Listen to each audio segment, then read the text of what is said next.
Now recording. There we go. Jeez, I hit the button and it took him like 25 seconds to fucking join in. It's Welcome back, getting Larry. old. Yeah, no, like I don't know. I don't know if it was like that for you. Please don't edit this part out. I don't know if it was like that for you, but like the first few times I got Craig in here, it was like maybe like a half second. That was like a full 10 seconds. Yeah, that Jesus was weird. Christ. Hey everybody, it's been like what, 2 weeks, I think? Uh-huh. Yeah, it's been 2 weeks. This is critical episode, whatever the fuck. I'm Mongo, joined as always by my co-host Liger Boost. So there's been a lot of shit in the last 2 weeks. And it's, yeah, it's been a lot. How have you been? Been all right.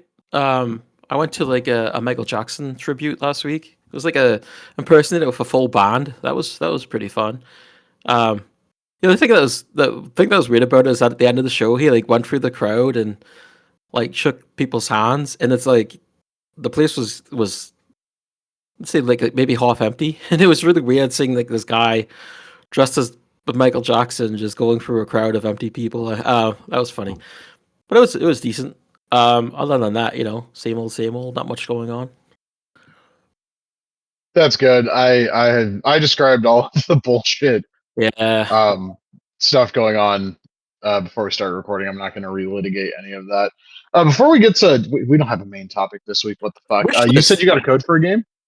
Yeah, we got to go for a wish list because I've been teasing this for weeks now.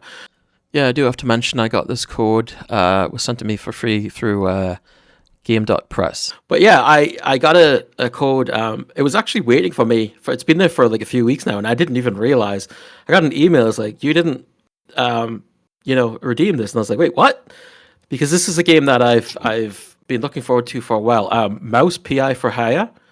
Um, Oh, yeah, this was first shown off at I can't remember if it was Summer Game Show or the Game Awards like a few years ago. And really, really neat looking game. It's like a sort of classic cartoon like a Steamboat Willie, but it's a first person shooter. It's a really unique idea. And you have different like filters you can go through in the game. You can have more like a clean look, like it's just monochrome, or you can have like a heavy like distortion and film grain, and you can have like audio distortion as well. So it sounds like the audio is all like recorded in the classic cartoon and stuff. I am really, really enjoying it so far. I spent a few hours with it.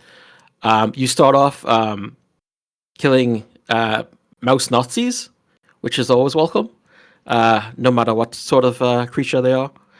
Um, and then you go into like you have an office that you visit, and you put all your evidence together and stuff like that. So you've got like a main hub, but you've got these levels that you drive to. You get a little map and you drive your car around to these levels. It looks really neat. And there's like the first level is like a theater mission, and then the next one's like a scientist like haunted mansion, and there's like animals that are part of a cult, and you get like a ray gun that shoots them and like melts their skin, and there's just a skeleton left, and there's like references to Frankenstein and stuff like that, and it's so unique, and it's just the animations again are just like so amazing to look at. The voice acting is really good too. Troy Baker's the main character, and there's some well-known like voice actors like Deborah Wilson, also from Mad TV. I saw was in the credits. The music is great. So yeah, so far I'm really, really enjoying it. But yeah, like I said, it was something that I was looking forward to for a while, and I knew it had come out, and I was like, well, I guess I'll have to get it eventually. And then it's like, oh, you've got it waiting for you, and I was like, oh, holy shit, okay, cool. So yeah, I'm going to be playing it again later today, and yeah, it's a hell of a lot of fun. I feel like we have to point out because I didn't know that was the game. Did you see the IGN review for it and how like people have just ripped IGN apart for it? I heard a little bit about it. I didn't like go into it. I don't even remember what the review score was. They gave it like a 6, and I watched a video about it, and it was like this person was reviewing a completely different. They weren't reviewing the game that they got. They were reviewing the game they wanted it to be. Hmm. And just from the quotes of the review, that I saw on my screen, I was just like, the game you fucking wanted this to be sounds way lamer than this game that we actually got because this game looks dope. Yeah, I had like no preconceived notions as to what the game was going to be. I just knew that it was like a first-person shooter in the style of like old classic cartoons, and I was like, anytime I see like that aesthetic, it's like it's an instant eye catcher, right? Yeah, I think the first time we really saw something like that in like a modern gaming was probably like Cuphead, right? And I think. yeah, and ever since then, it's like it's been something that people have tried to capture, and no wonder they always look really cool. So yeah, and I saw it, I was like, oh shit, like this is something to keep an eye on. And happy to report so far that I'm having a lot of fun with it. IGN also complained that a game about mice focused too heavily on cheese. Well, what do you expect? This is the same website that got paid to give Raw and Raw 2 9.1s, man. That's all I'm saying. There's a lot of cheese in the game. It's funny though, like the dialogue. There's like a lot of references and stuff, and like I said, the acting's like I remember when people used to complain about Troy Baker and everything, but like he's pretty good, so that's why he's in everything. And yeah, he does a good job here. And there's a mini game. It's baseball. I'm not like a cards person, so I don't know what it's like a takeoff of. But you have these cards, and you have to choose like a batter and like their skill, and you put them on the table. And if the pitcher has higher skill level, then you lose. It's like 5 rounds, and if you have higher skill than the pitcher, you get like a hit or a home run. Um, and I tie or lose every time, and it's driving me crazy because I just need to win once, and I can't do it. That sounds like the old Tops like attacks card games like these have for WWE where you'd put down like a wrestler and then flip it over and if you had higher offense than your opponent's defense, you won that round. Yeah, that's pretty much exactly what it is. Yeah. I think they had that for football and baseball too. I might be wrong. It's kind of like when you lose, you want to go right back into it and do it again. And I keep drawing or losing, and it's pissing me off. That was also kind of how like King of Pro Wrestling, the old New Japan card game was a little bit deeper than that, but like Right. I entered so many fucking tournaments, man, online where I was like, I got my team fucking loaded the fuck up. And like I had the Nakamura triple rare from the first set. And in each set, they basically had a guy that was a cost 1 grade 5. And it had like just juiced up stats because I have the Marufuji that's the same way. There was a Hashimoto in set 2. I don't remember who it was in Invasion Attack. Mm.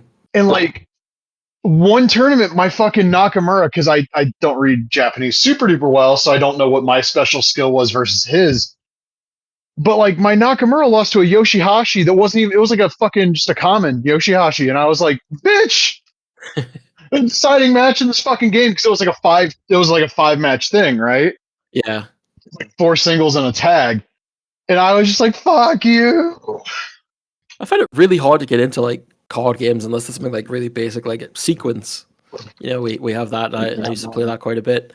But my friend got me this Godzilla like card game, strategy game, and it's like it wasn't just like I guess it wasn't really a card game at all when I think about it. Well, it was a card game, but it's like a strategy game, and it was like there was so many rules to it and stuff. And I'm just like, God damn it!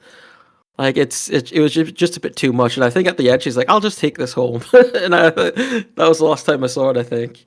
Um, but yeah, just give me like cards and give me like the most basic shit. I get too confused when there's too many rules going on and this and that. I I played so many different card and board games as a kid. I think it's why I like turn-based tactics games so much now. Hmm. Like that's basically just like not that it's 1-to-1, but like Marvel's Midnight Suns was like, oh, it was like deck builder It was hero clicks. cool. I got it. Yeah. Yeah. I wish that game did a little bit better job of explaining to you like how important it is to constantly fucking do maintenance on your character's decks because I'm halfway through the game in a mission that I can't beat with the characters that I've got because I didn't craft the right cards for the deck or whatever. Hmm. like I love that game, but like I got so far into it just trying to do the story stuff and some of the side missions, and it never explains to you like what the optimal build for your characters are, which I don't need like hand holding, but that game's got a lot of systems and shit going on, and it's not like an actual, card game where I can be like, okay, I just lost that game. Why is my deck not working? And I can look at the rules and be like, oh, okay, yeah, no, I clearly need to rebuild this. I don't know what the Yeah, rules are. yeah. I got quite into that game, but I think there was something else that came out and that took my attention away. I should get back into it at some point. I need to get the DLC. But Mm. like I was like one of the few kids I knew that knew how to play Pokemon. I was the first kid I knew that fully understood how to play Yu-Gi-Oh! I got all of my friends into HeroClix. I tried getting everybody into Star Wars miniatures, but like when the booster packs for that are 20 fucking dollars and we're all in like 7th grade, little difficult to do. Yeah. But that game was a lot of fun. It was basically Dungeons and Dragons minis, but with Star Wars, and I think you could even use them interchangeably. Not that I See, would play D&D minis, because like I saw the kind of people that hung out at those D&D minis tournaments in my hometown, and I wanted no part of those people. I don't remember anybody playing like anything like that when I was a kid. I mean, they did play Pokemon. I mean, I think everyone did, but I never played that. It was always just like sports stuff, um like the mini hockey sticks that people used to play with quite a lot, and like hacky sack, and well, I guess we played with Pogs, but I don't even know if anyone even knew the rules. It was just like, look at these Pogs, they're so cool. Um, but yeah, nothing like strategy based or anything that we played as a kid. I think what helped is we had like multiple card shops here in town, Mm, and they were they were busy up until like right around the time I got out of high school. Like there was a decent HeroClix scene in my town, such that like Friday Night Magic, which was like a weekly institution for years, they started doing Friday Night Magic like once a month and running like HeroClix tournaments in place of it, which coincides with when I stopped playing, which sucks because like I would have been up there every Friday night if they would have done that like I don't know 2 years earlier. yeah, But yeah, I don't think I don't think we had any card shops or anything when I was a kid. We have them now for sure. yeah, we've got like a game shop that's like literally 2 blocks, 3 blocks from where I live. But like Yeah. I walked in there once and I was like, y'all got HeroClix? And they're like, yeah, they don't sell. They're in the back. And I walk over and it was like all the Star Trek stuff from like 5 years earlier. Some of the WWE HeroClix, which goddamn, if those were around in 2005, man. we have If I a could have had Andre the Giant on one of my fucking bullshit minion teams in the 2000s, oh Lord. we have like a comic book slash game shop. Not no video games, just like card battle and stuff like that. Um, Uptown, and it's like located next to uh, a pizza place, and then across the street there's an old bookstore which has like tons of like comics. Like it's got a full comic section, and I got like the Terminator series there, and Ghost in the Shell. Like they've got like they've had like a lot of stuff for like pretty cheap, and they've had like UFC figures in there before, and WWE, and they sell like video games, DVDs, old books. It's a really cool store. Unfortunately, that area is not very fun to be around. So, uh, I don't and I don't really live. I used to live like down the street from there, but I don't live there anymore. So I want to go there again though, because the comic section is goddamn huge. I miss the old card shop, but the guy that owned that went like hardcore into being a Trumper. So Ugh. like I remember we were coming back from like the grocery store that no longer exists in my town. This was like 6 years ago, and he had like those little signs that you can like put the letters in whatever order you want that people put out in front of businesses. He Yeah. had one of those that he used to have when the card shop was open, and he put that shit on his like front porch and it said Trump 2020 jobs not mobs. And I was like, go fuck yourself, man. Ugh, gross. He came into where I worked once post holidays and was like, where's your electric blanket section? And I was like, we get like 6 of those in every year, dog. You missed them by about 2 months.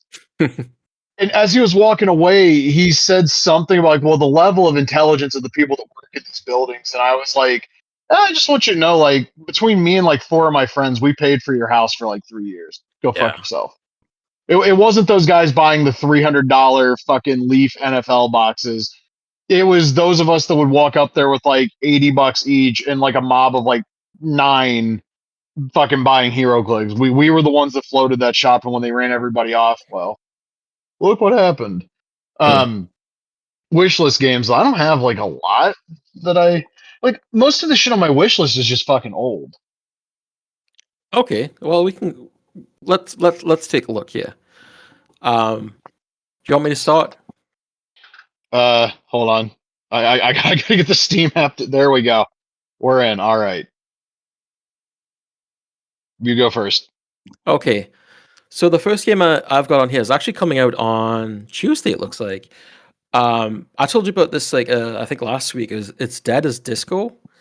Um, there's a demo out now. I guess it's coming soon to early access. There's a demo out right now. Um, this is really really cool. It's like a beat 'em up to the beats of different songs, and the combat is like Arkham style combat. So you've got like the reverse system with Y, and your attacks with your main attack I think is like the X button, and you've got like different power ups and stuff, and you can also add your own songs and fight to the beats of those songs. Very colorful game. The level I was playing in, it switched to like a Guitar Hero style board, and then the lights turned into train tracks, and there was like a train coming through. It was really cool. And being able to play your own songs, like fight to the beats of those songs, is pretty awesome. Um, so yeah, that's one that I'm definitely going to buy at some point. So I looked that game up after you mentioned it. It kind of reminds me a little bit of Hi-Fi Rush. Not as stylized of an art design, Uh huh. because Hi-Fi Rush looks like the kind of cell shaded game you would have got on like the original Xbox. Yeah, It's a cool looking game. I got absolutely. one. Uh huh. Um, The Adventures of Elliot: The Millennium Tales. This is the Square Enix HD 2D Legend of Zelda like game. Okay. Every bit of footage I've ever seen of this game has made me just look to the sky and scream, Nintendo, why can't you fucking do this? Like a Zelda game done in this style with like the really nice, beautiful 3D environments with like very well crafted 2D pixel art. People would go nuts about that. Unfortunately, Square Enix is going to beat Nintendo to the punch. This game looks fucking awesome. The enemy design looks really cool. The sort of kind of co-op ish stuff you can do with like the little fairy companion you get looks really interesting.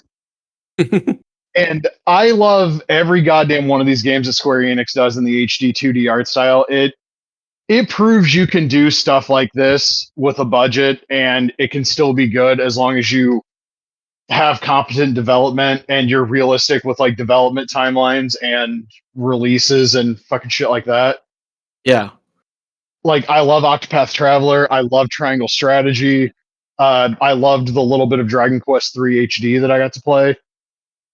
This game, when the demo came out on Switch 2, every single thing I saw about it was like glowingly positive. Comes out next month. I will have hands on it probably the day it comes out. It looks so fucking good. And I need to pre order it. So the next one I have, and it looks like this comes out early access May 12th. This is a FPS body cam game, and I do wonder like how my eyesight would be for games like this. It's called, but it looks really cool. It's called Better Than Dead. It takes place in Hong Kong, and it's definitely like Hong Kong action inspired. Um, you play as a woman, which I remember people saying, "Why play as a woman?" On Twitter, because people are like that. And the developer explained like some of his favorite action movies, Hong Kong style action movies, star a female. So wanted to play as a female. It looks really cool. Like I said, sort of like the body cam aesthetic, and based on Hong Kong action movies. I mean, there's a lot of shooting, there's a lot of things exploding. It looks like a lot of fun. My next one is one I remember talking about when Summer Games Fest was still relatively recent. Blighted by Drinkbox Studios. It's an Okay. isometric Metroidvania. So like right there, just two things I love, kind of smashing together. there's like 30 seconds of gameplay footage of this. Very interesting art style. Looks very like 2000s Cartoon Network, like Friday night show, Hmm. and how it looks like. There's another game that I'll throw in here that's like that too when it comes back to me. But I love isometric games. I don't know why. I always have. It's why I love Fire Pro so much, I think, and WrestleMania Challenge and the Game Boy Advance Tony Hawk games, and a lot of turn-based tactical games in general because they default to that uh, camera style. I also love Metroidvanias because anything that allows me to just freely run around a map and find out that no, I actually don't have the shit required to be here, and I'm going to get my ass kicked for daring to show up. That's my shit. Yeah. Um, there's no release date for it yet. I think in their Discord server they were talking about a demo or like early access. I know it's slated for this year, so Okay. I'm looking forward to that one. Next, I don't even think I really have to say anything about this. Really, May 22nd, Lego Batman: Legacy of the Dark Knight. I think anyone who's had any interest in this has seen quite a bit of it. Um, it looks great. You know, bringing the Arkham style combat into a Lego Batman game, plus with all the references from the movies. You know, they pull a little bit of Joker from Dark Knight. They've got you know, different suits from everything. They've got Bane from Dark Knight Rises, but like they've got Gordon from the Batman. They've got Poison Ivy in it. Just everything about it. There's nothing so far that I've seen like that doesn't look a hell of a lot of fun, and God, it's a lot of money. I don't know if I want to purchase it when it comes out, but it's definitely something I'll pick up at some point. That game does look neat. I guess my Yeah. next one, as fucking Steam refreshes and screws me out of. Oh no, wait, never mind. I was too far down. Uh, turn-based tactics game is called Prelude Dark Pain. Another game that has like a very kind of distinctly Cartoon Network-y, like, and I know this isn't what they're going for, but whenever I see like kind of the darker aesthetic stuff with like the bold outlines for everything, my brain for whatever reason just defaults to oh yeah, Cartoon Network in the early 2000s. Um, it's a turn-based tactics game. I think they're getting help from the Game Kitchen, which is the company that did Blasphemous. Okay. So I expect some sort of crossover post-launch. Yeah. The characters seem really interesting. I love the art style.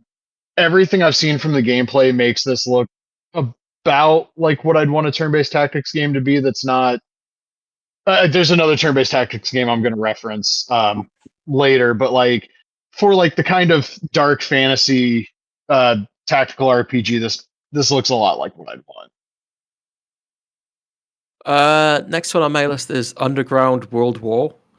That was So going to be one of mine if we went late with this. so this is something that I've talked about in the past. It's a fighting game inspired by the Aki Def Jam game, specifically Fight for New York, because so far I haven't seen any wrestling ring in it. But looking at the trailers, there's like interactable environments. There's like The a subway. forklift. Yeah, there's also the stage of like a forklift and you know a giant speaker that you can push your opponent into. Um, looks really neat. There's actual rappers in the game. Like I don't know any of them. But it's cool that they've actually got some licensed characters in. Um, and yeah, it's just really cool to see that someone you know is actually doing something like this. You know, we've seen teasers from Def Jam itself that have went absolutely nowhere. So to see someone like basically be like fuck that, I'm gonna do it myself is really neat. And yeah, it's on it's in early access. There's no like not available to play yet, but there's a Patreon where they post other updates and stuff. So it's worth checking out. That game, I remember the first time because I remember I said I hadn't seen it, and you're like, no, you definitely have. And then I looked it up, and I was like, oh yeah, no, I think I have seen this. It looks super interesting. I love Fight for New York. I'm one of the people that hates that the secondary market price on that game is so insane because that's a game that should be Yeah, affordable if you want to fucking pick it crazy. up. Yeah. $120 for a game that sold like over 1 million copies is ridiculous. Mm. Um, Speaking of turn-based tactics, which we weren't, but I was a moment ago, so we'll pretend like we still were. Star Wars Zero Company. When I found out that XCOM devs were going to be making a Star Wars game, I talked about this early last year, and it was revealed WrestleMania weekend, which was the real, Mania main event for me. There was a recent preview on like PC Gamer where they talked about like Mass Effect and kind of like building relationships on the team being like a huge influence on the narrative. Your main characters can die, and there's like permadeath, so the story will change if the main characters die. The very little gameplay that's in that trailer looks really good graphically. It looks really good. The narrative director from Jedi Fallen Order is the narrative director on this game, so the story's probably going to be good.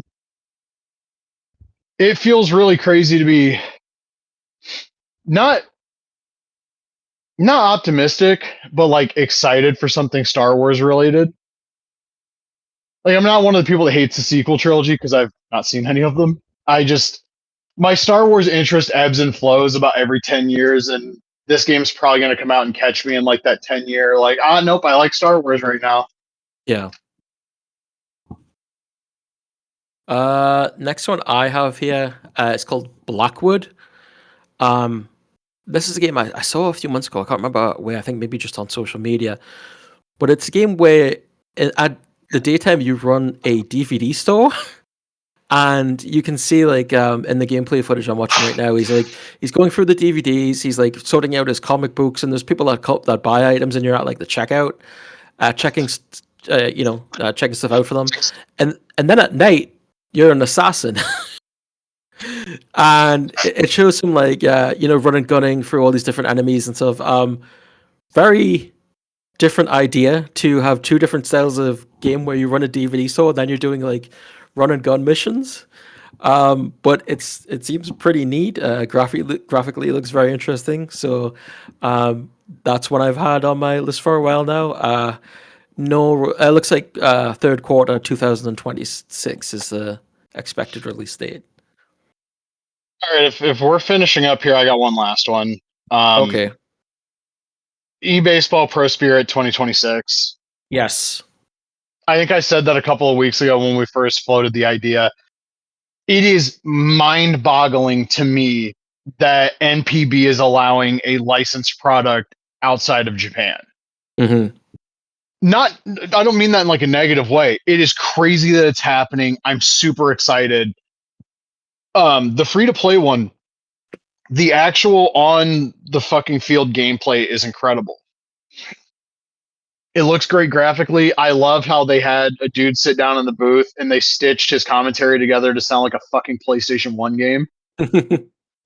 The Japanese one, they have like all the different phrases and there's like an AI engine in there and it sounds like an actual NPB broadcast. You play with the English commentator, it's like the weirdest deja vu to like fucking MLB 99 on the PlayStation. I love it. Yeah. Honestly, I do. It's the fucking funniest shit. But I love that game. I hope that they can get a localization team to get us Power Pros in the US because I think a lot of people would love that game too.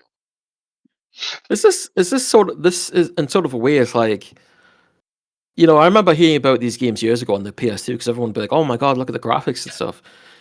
It's almost like a situation, would you say, like a Fire Pro coming outside of Japan, where it's like this. This is like KOC getting released.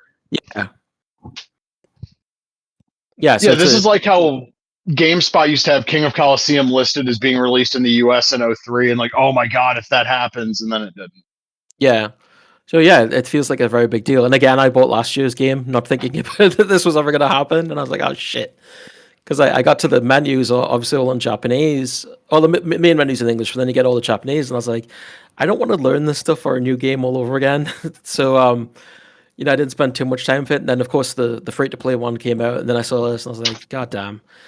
But it's cool. Let us get released. I'm happy about it. If you're done with yours, I got a few that I'll just run by very quickly. I thought. Well, you said that was on my list. I still had a couple more. I thought we were finishing up. No, I got a few more here. I got like two more. I don't know a lot about the Hunter the Reckoning series. I know there's been quite a few games. But this next one they're releasing is by Teon, who did Terminator Resistance of RoboCop Rogue City. So kind of anything that they release now, I'm super interested in. I was surprised by this because, based on the previous games, I expected like another 80s license or something. But this, is a world that I don't know anything about, so excited to learn more. They accidentally released a version of the game through an update on RoboCop somehow. There was a RoboCop update, and instead of it being RoboCop, all of a sudden it loads into this Hunter game, and people are like, "Oh, what's going on?" And yeah, so that's how it was leaked. But yeah, I'm interested to see what they do with something different because Terminator and RoboCop, different franchises, but its core, the gameplay is not that it doesn't differ that much. So we'll see what they do here. So my next one is He-Man and Masters of the Universe: Dragon Pearl of Destruction. First off, I'm going to get this out of the way. The creator of He-Man recently passed away. There was a Hmm. GoFundMe for medical care for him.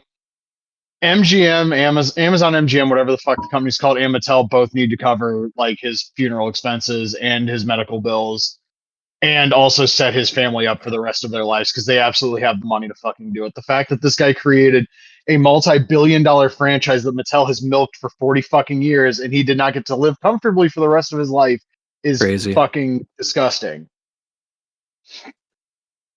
This game looks awesome though. Big, bold sprites, great animation. It's made by Bitmap Bureau, who did the Terminator 2 game. There was another game that I Yeah, saw them listed on that I was like, wow, they did that, and I don't remember what it was now. I know what you mean. I'm trying to think of it too. Uh, it might have been them as a support dev, but I saw Bitmap Bureau and I was like, huh? It might have been like an SNK like collection or something where they were listed as like a support dev. But this He-Man game looks cool. I don't I don't know that I'm gonna be that stoked about it if this is like a $40 game, but I don't think it will Hmm. be. Yeah. Next on my list is a game called Punk Runner. This is a racing game in the style of like Fifth Element. So it's cars that are flying through the streets of. It doesn't say New York. It says a cyberpunk city, but it's same idea. Um, it looks just like the car on it, like the main car at the show. I don't think it's a taxi cab, but it's got the cover. So the color, it's a yellow car. So it instantly reminds you of Fifth Element. Really neat idea. Uh, it looks like it's going to be pretty wild. It's scheduled for release next year. I didn't realize that there was actually a licensed game, a licensed Fifth Element game for the PS2 called NYR New York Race or New York Racer. I guess that was just released exclusively in Europe, which was like the same idea. Um, I don't know if the developer of this is based in Europe, but I'm sure they were not just inspired by the movie, but maybe inspired by that original game as well. So yeah, I like Fifth Element quite a bit. The director I could do without these days because turns out he's a weirdo. But as someone who really enjoys that movie, like having like a race and with those flying cars and shit is a pretty cool idea. Real quick, I had at some point Booking Revolution 2D wishlisted on Steam, and it says that M. Dickey requested to have that delisted. What? Yeah, Why?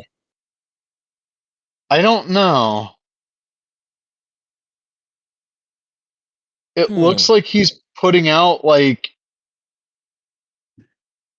a Rome Total War game now. What the fuck is this shit? Anyway, What? yeah, I don't. It's who knows what the fuck's going on with that guy, bro. Um, When does oh We god, Are I lost Charlie my Fair place come in out? my. Oh Jesus Christ! Yeah, that's a thing. Um, Mina the Hollower. This is like a tribute to like the Game Boy Color Legend of Zelda games. I thought it was supposed to be out by now. I knew it got pushed back. I had the demo for this on my Steam Deck. Very fun game. As somebody who ended up getting one of those Legend of Zelda Game Boy Color games for free when I got a 3DS. I don't remember how I got it for free, but it was like, here's your fucking free Game Boy Color game. Fucking download it, bitch, or whatever. And I liked that game a lot, and I really liked this demo. A lot of indie games on my side of things. I it's the fucking It's the only way you're getting actual like good games now, really, for the Yeah, most pretty part. much. Next game I've got here. I don't know if you ever how you pronounce these files. Is it exe or is it x? I've Huh? never heard it. You know when you have a file and it's .exe, is it exe or is it pronounced x? I've always just said exe. Yeah, I've never heard anyone actually say it, so it's one of those things that I don't know how exactly it's pronounced. I guess it doesn't matter. But this game is EXE killer. This has been on my wish list for quite a while. It is still being worked on. It looks like the last update was in January, so a few months ago. But I'm sure they're still hard at work on it. It's like a cyberpunk western. Very neat looking. It's got like that sort of like orangey desert aesthetic to it. And there's like I see the screenshot here. There's like the Statue of Liberty in the buried in the desert. Really cool look to it. Yeah, it's something like I said I've had on the wish list for quite a while. I hope it's still coming out. As far as I know, it still is. Looks very neat. There's been a bunch of gameplay videos released like months ago now. So yeah, as somebody that's very much a fan of Cyberpunk and Blade Runner, definitely something to check out. I gotta bring this up. It's not on my wish list, but I know it's coming out soon because I saw like a post about it on Instagram. Apparently, Limited Run decided to show some dog and put out a Rugrats collection, Yeah, that was really which is going cool. to feature Search for Reptar. And to those that are maybe a little bit younger than me, that would be listening to this, which is nobody, because our fucking listenership is our age. Let's be honest here. Um, but if anybody just happens to ride the algorithm long enough to find this, and they're like, "Well, what's the big deal about Rugrats Search for Reptar?" That game was for the 90s wave of Nickelodeon kids what like SpongeBob Battle for Bikini Bottom was for the 2000s Nickelodeon kids. I It never was played like it. the first. Really? Yeah. It's it was so cool because it was like you played the Rugrats. It was in 3D. It was also the first Rugrats video game, I think. Actually, It was now that I either think about it, was it on PlayStation? yeah. Oh, okay. I absolutely did play this then. Yeah. So basically the idea is you go around and each mission um depicts an episode of Rugrats. There's like the power goes out episode, there's the hide and seek, the fucking grocery store episode, which is I remember that one being really, really fun. And you're collecting the pieces of Tommy's Reptar puzzle when you complete the missions, and the final level is you get to play as Reptar and fuck shit up. And there's also like a putt putt golf mini game that is like the most Yes. fun Okay. shit I remember I playing as a kid. Like definitely played this. Yeah. I would play that for fucking hours. Like I fuck the campaign. I was playing putt putt golf a lot of the time when I put that game in. I think it's also got Rugrats Studio Tour, which I remember renting, but I don't remember it being very good. It's got another, I think might be like Rugrats in Paris, like the PlayStation game, and then there's the Rugrats movie, Rugrats in Paris, the Game Boy versions, and then there's a Game Boy Advance Rugrats game. That looks Not like the a pretty one, standard, like all right, Game Boy Advance Nickelodeon game. but they're not including the one that came out last year, right? No, Okay, because that one's pretty good. yeah, I love that has like the 8-bit Yeah, thing that's really going neat. on, and there was actually an NES cartridge. Yeah, that apparently killed your system. Yeah, I was gonna say I don't remember if that was one of the ones that fried people's NES, but like, cool idea, I Yeah. guess.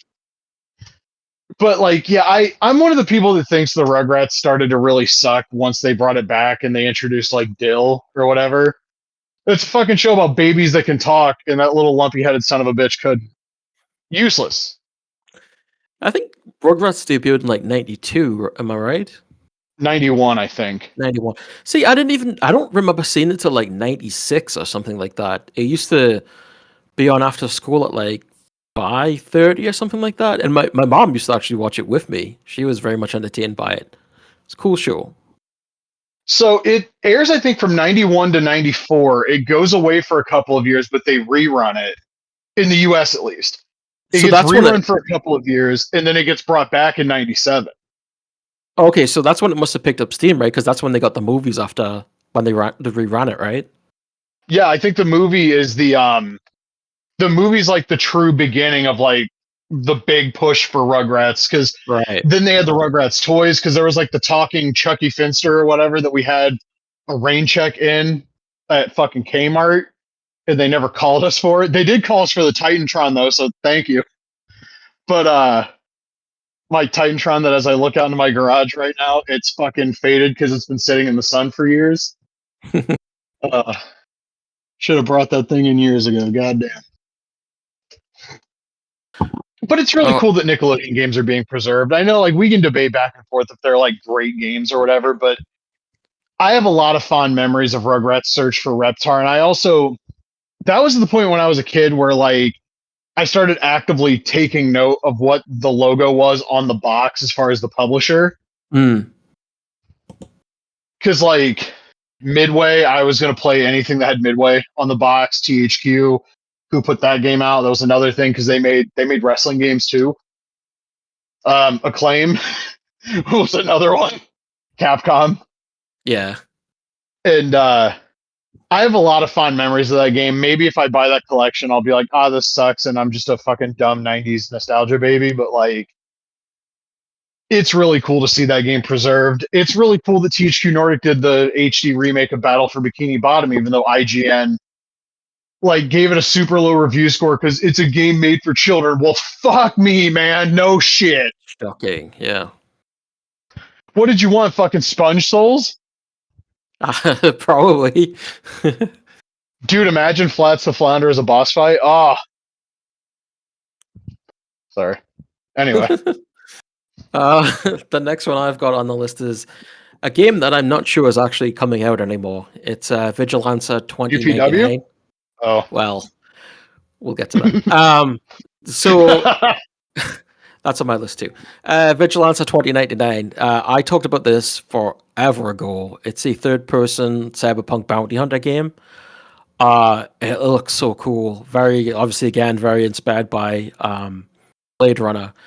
And the gameplay that they released forever ago is like you chasing down somebody in like an underground, s- basically like a market or something like that. Oh god, it looks just so cool. Unfortunately, I was following them on Discord. The Discord is, I guess, is gone, and the YouTube channel has been scrubbed. There's nothing on there anymore. I don't know if the developer is still active on Twitter. I know at one point he was also promoting a 2D game they were working on called Psycho. That's also listed on Steam.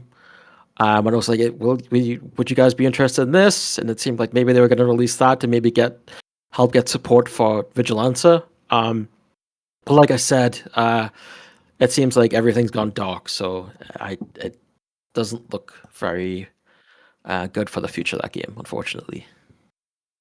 Yeah. I'm kind of shocked we got to this point and neither of us said UPW. Well, that's actually next on my list. So, Uh like number 14, Sam. what did you say? I said you're like number 14 on the list, Sam. I went by release date, but it's not even release Ah. date, so I don't know.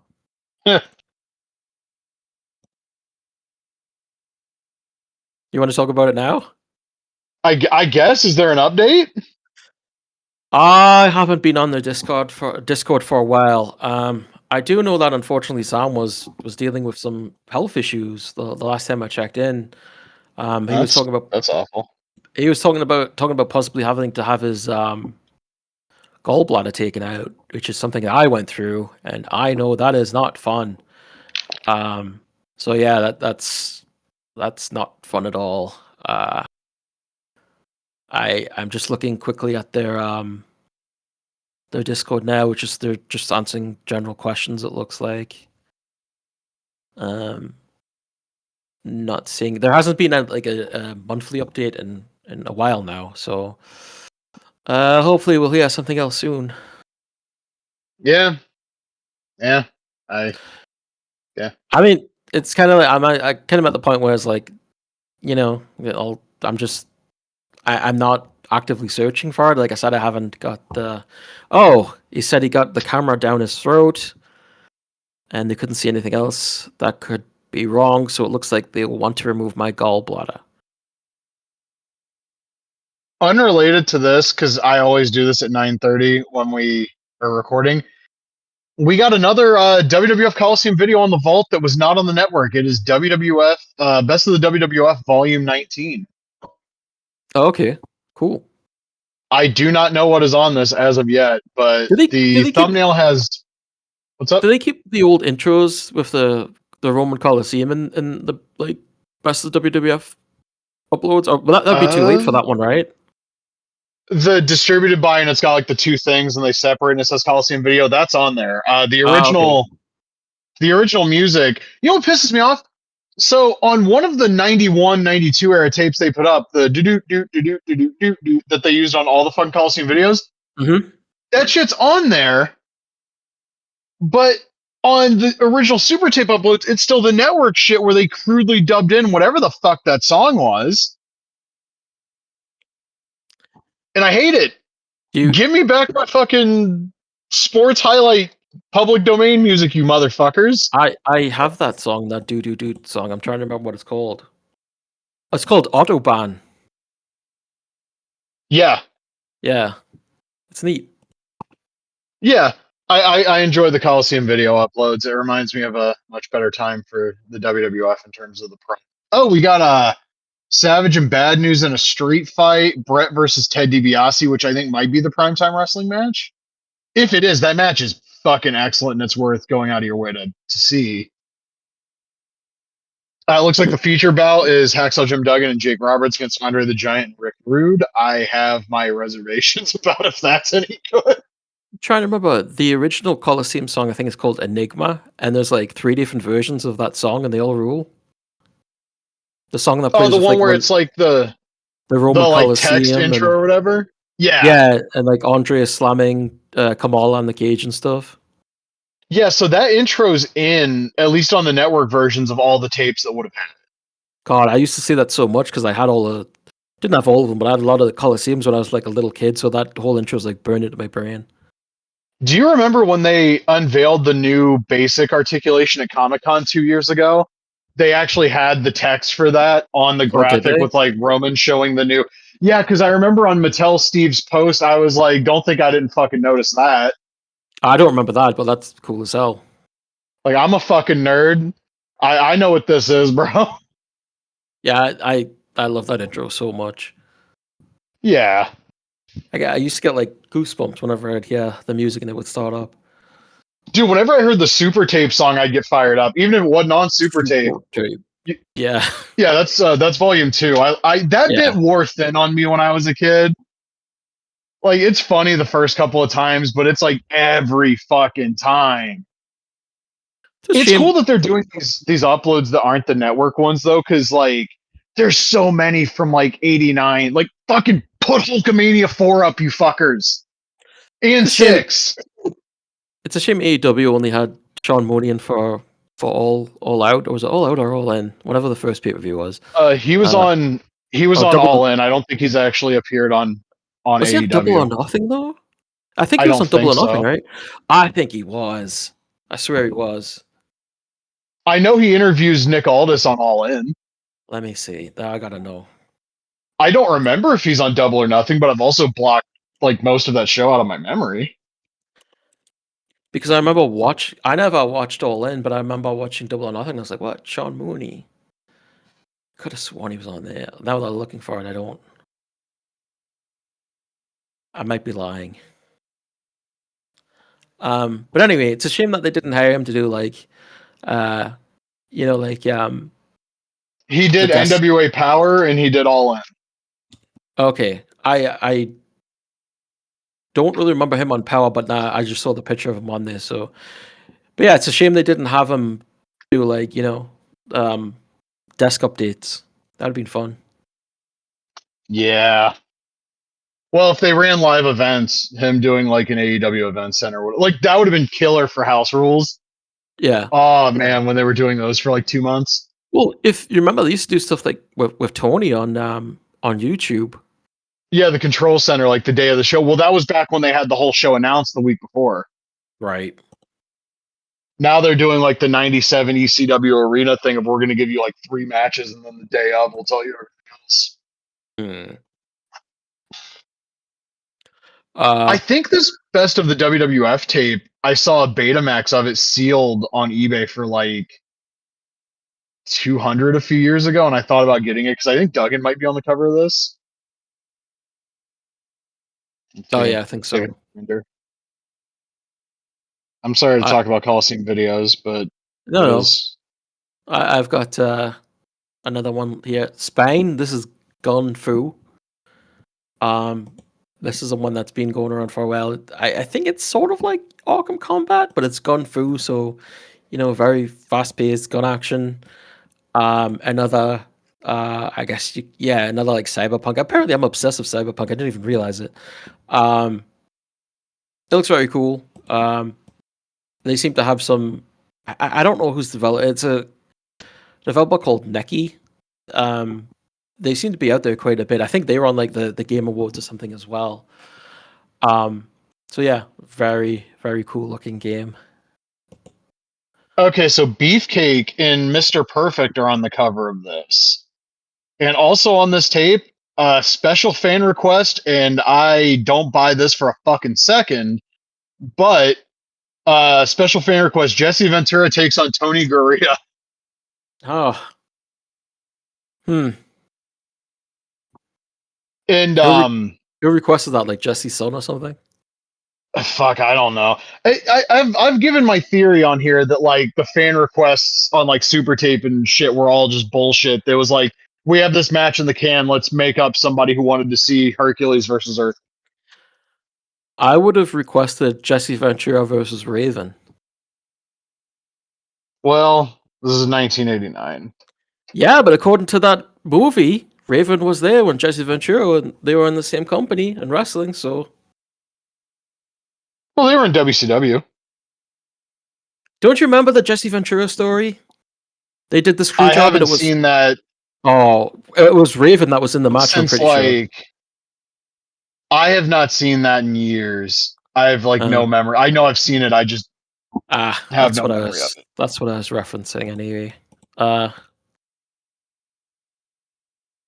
do you have anything more on your list? No, honestly, now I'm just looking at Coliseum videos on All eBay. right, but I'm going to go very quickly. Blade Runner 2033 Labyrinth. This actually may be dead because last I heard about it was that the development team walked out. It's supposed to be set That's a good between. sign. Yeah, it's supposed to be set between the original film and 2049. Um, and there's a few screenshots. So there's a little teaser, but other than that, nothing. I don't even think they announced what sort of game it was going to be. Also, there's that Netflix or not Netflix, Amazon show that they made with Michelle Yeoh and Hunter Schafer, which I haven't. They filmed it a while ago, and there's been nothing on that. So I'd like to know what's going on there. Next up, Neckbreaker.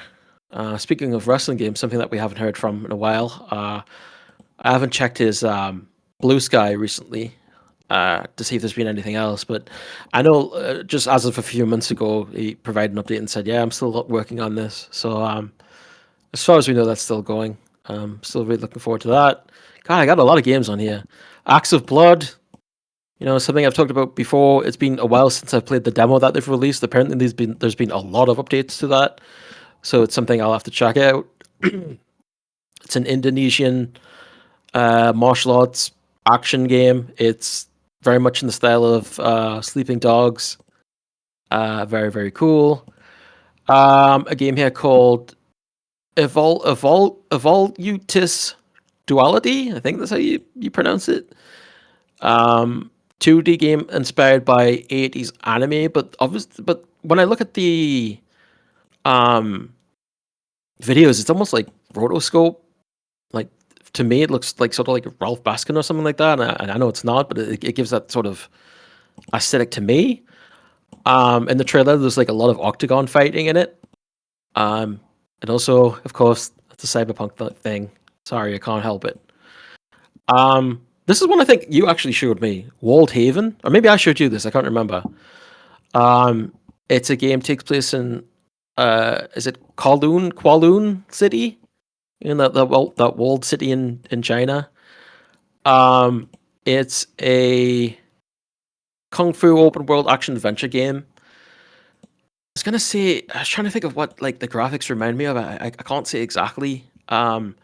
It looks like a PS1 game, honestly. I think I might have sent you this. I'm trying to find the trailer It's again it to it make looks really sure. cool. Okay, no, this is not the game I thought it was. Okay. I was thinking of like the side-scrolling game set in like Hong Kong. Yeah, which also takes place in Kowloon. So it's apparently everyone just loves that city. But yeah, I think originally when I thought of this, it maybe reminded me of Jackie Chan's Stuntmaster, but like looking at it, it doesn't really look like that. It's very much more like squashed in. I'm guessing that unless I'm reading it wrong, it looks like the one of the arcade cabinets in the screenshot says Mortal Kombat, so I'm guessing that's placeholder that'll be removed. Maybe it says something else, but it does look like it says Mortal Kombat. Uh, again, Walled Haven, very very cool looking game. Um, Gang of Dragon, I don't think that's coming out anymore. Apparently their YouTube channel is now gone, so that sucks. You know, that was the Yakuza, not Yakuza game that was coming out. That's I guess it's dead.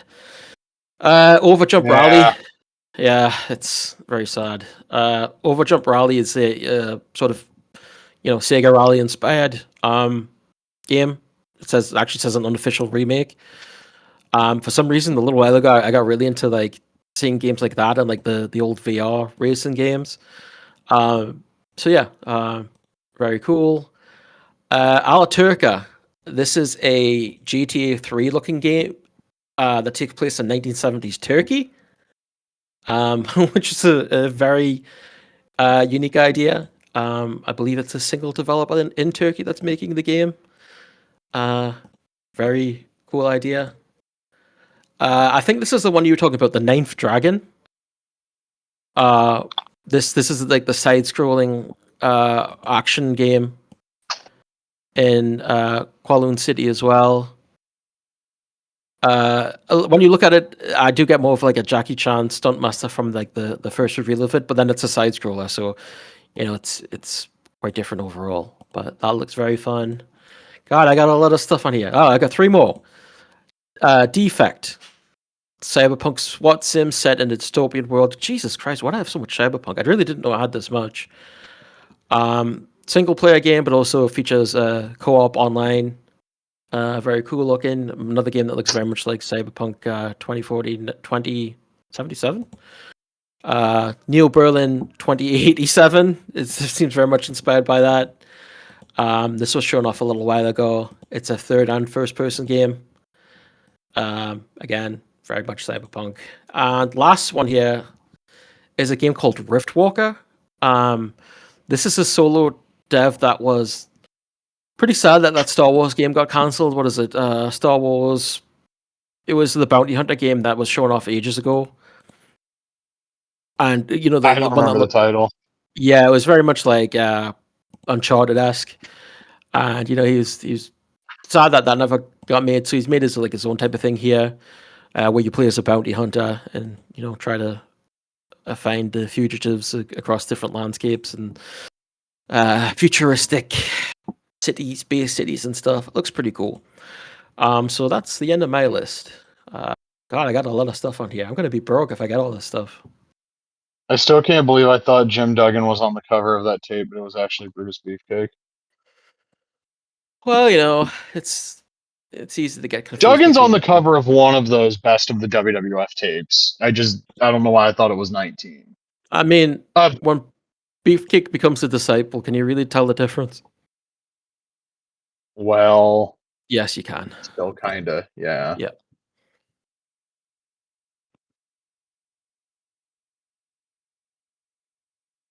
That was a lot of stuff.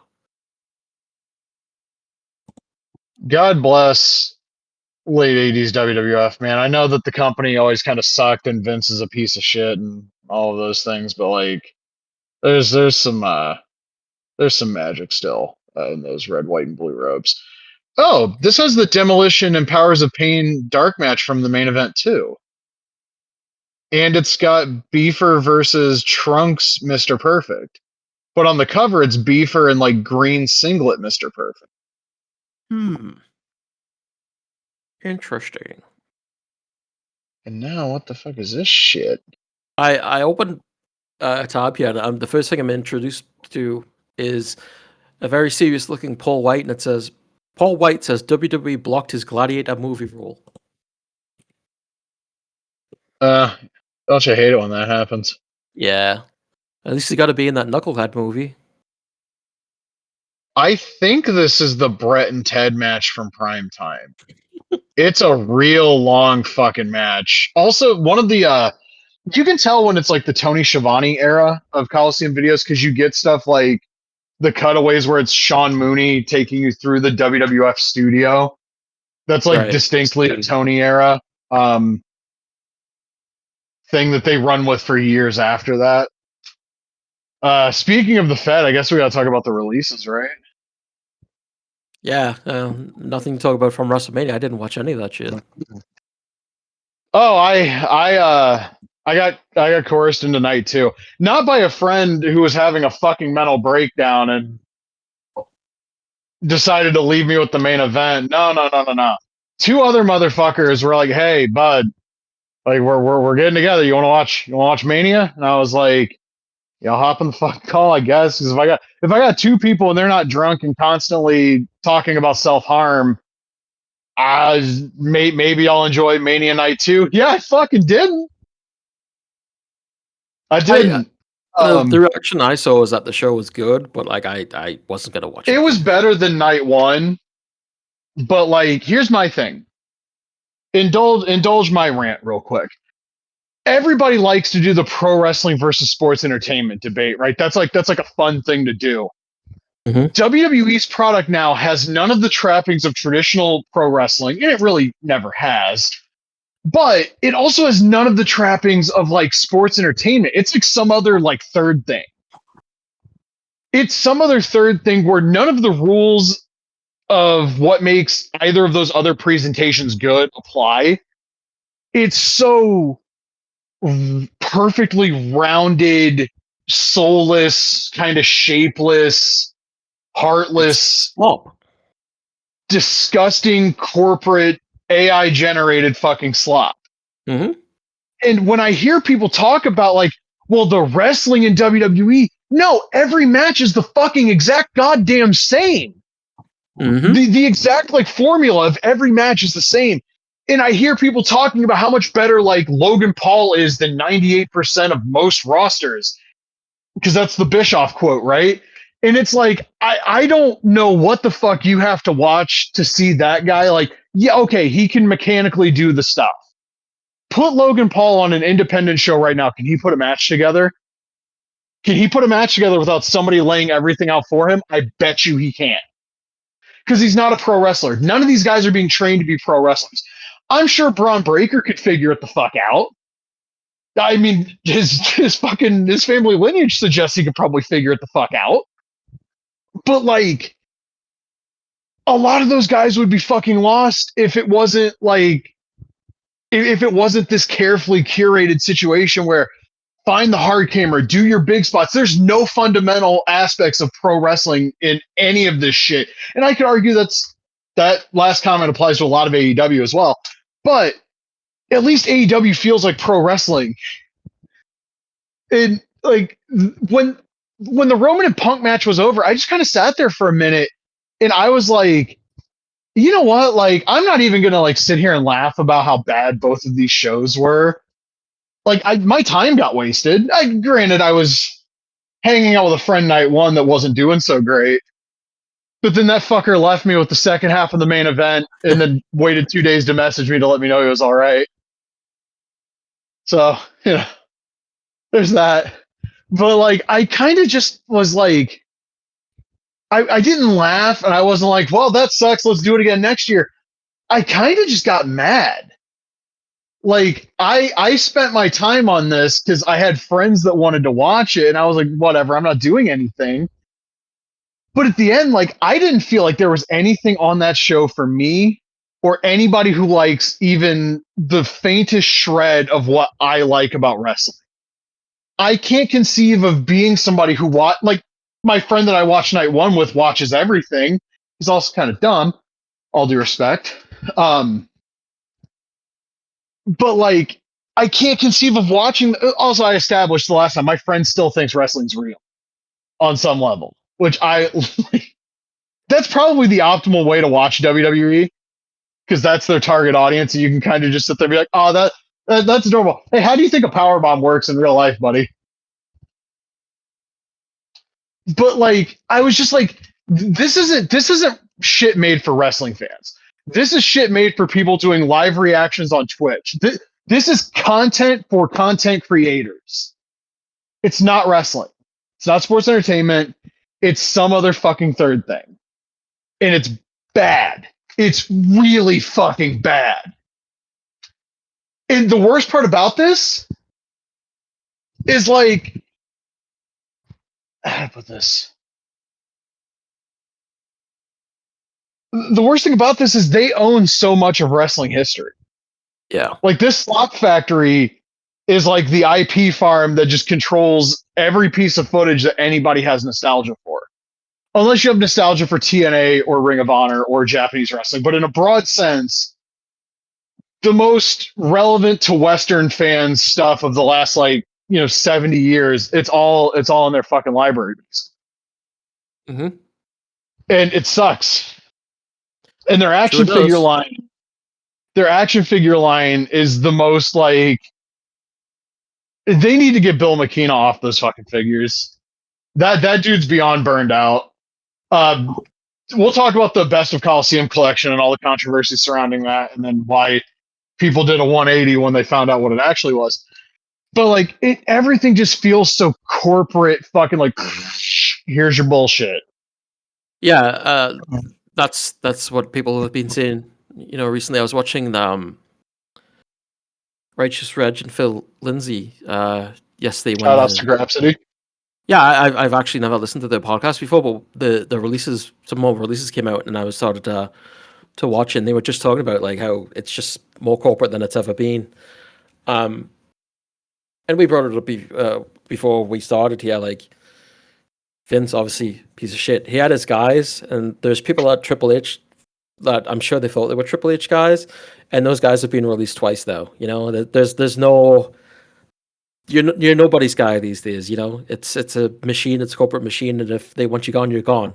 You know, they've more than once now released people in the middle of storylines. And what upset me the most this past week or the past 2 weeks was this whole "we want Kyrie" bullshit. Because you see people saying like, "Oh, we need her back to finish the storyline." The people who were doing that storyline released her. The storyline didn't mean anything to them. Why does it mean anything to you? And just the idea of like, "Oh, we wanted to go back to the place where she just got fired." I couldn't make any sense of it. You know, it's like, why would you want somebody to go back to that? They had a setup for a WrestleMania match. You know, they've been teasing that she was going to turn on Oscar because Oscar was treating her like shit for the past year. He didn't do anything. You know, how do you leave Oscar and Io off your WrestleMania card when Io has been like your top women's star for the past year, had the arguably the best match at WrestleMania last year? How do you keep them off your WrestleMania card?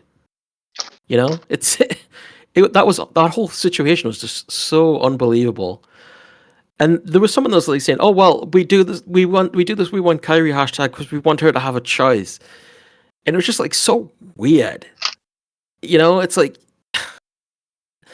I don't even know. I can't wrap my head around that situation. You know, it's just honestly that whole post of like we want her to have a choice read like some sort of like pro in a weird way. It read like some sort of like pro-abortion thing.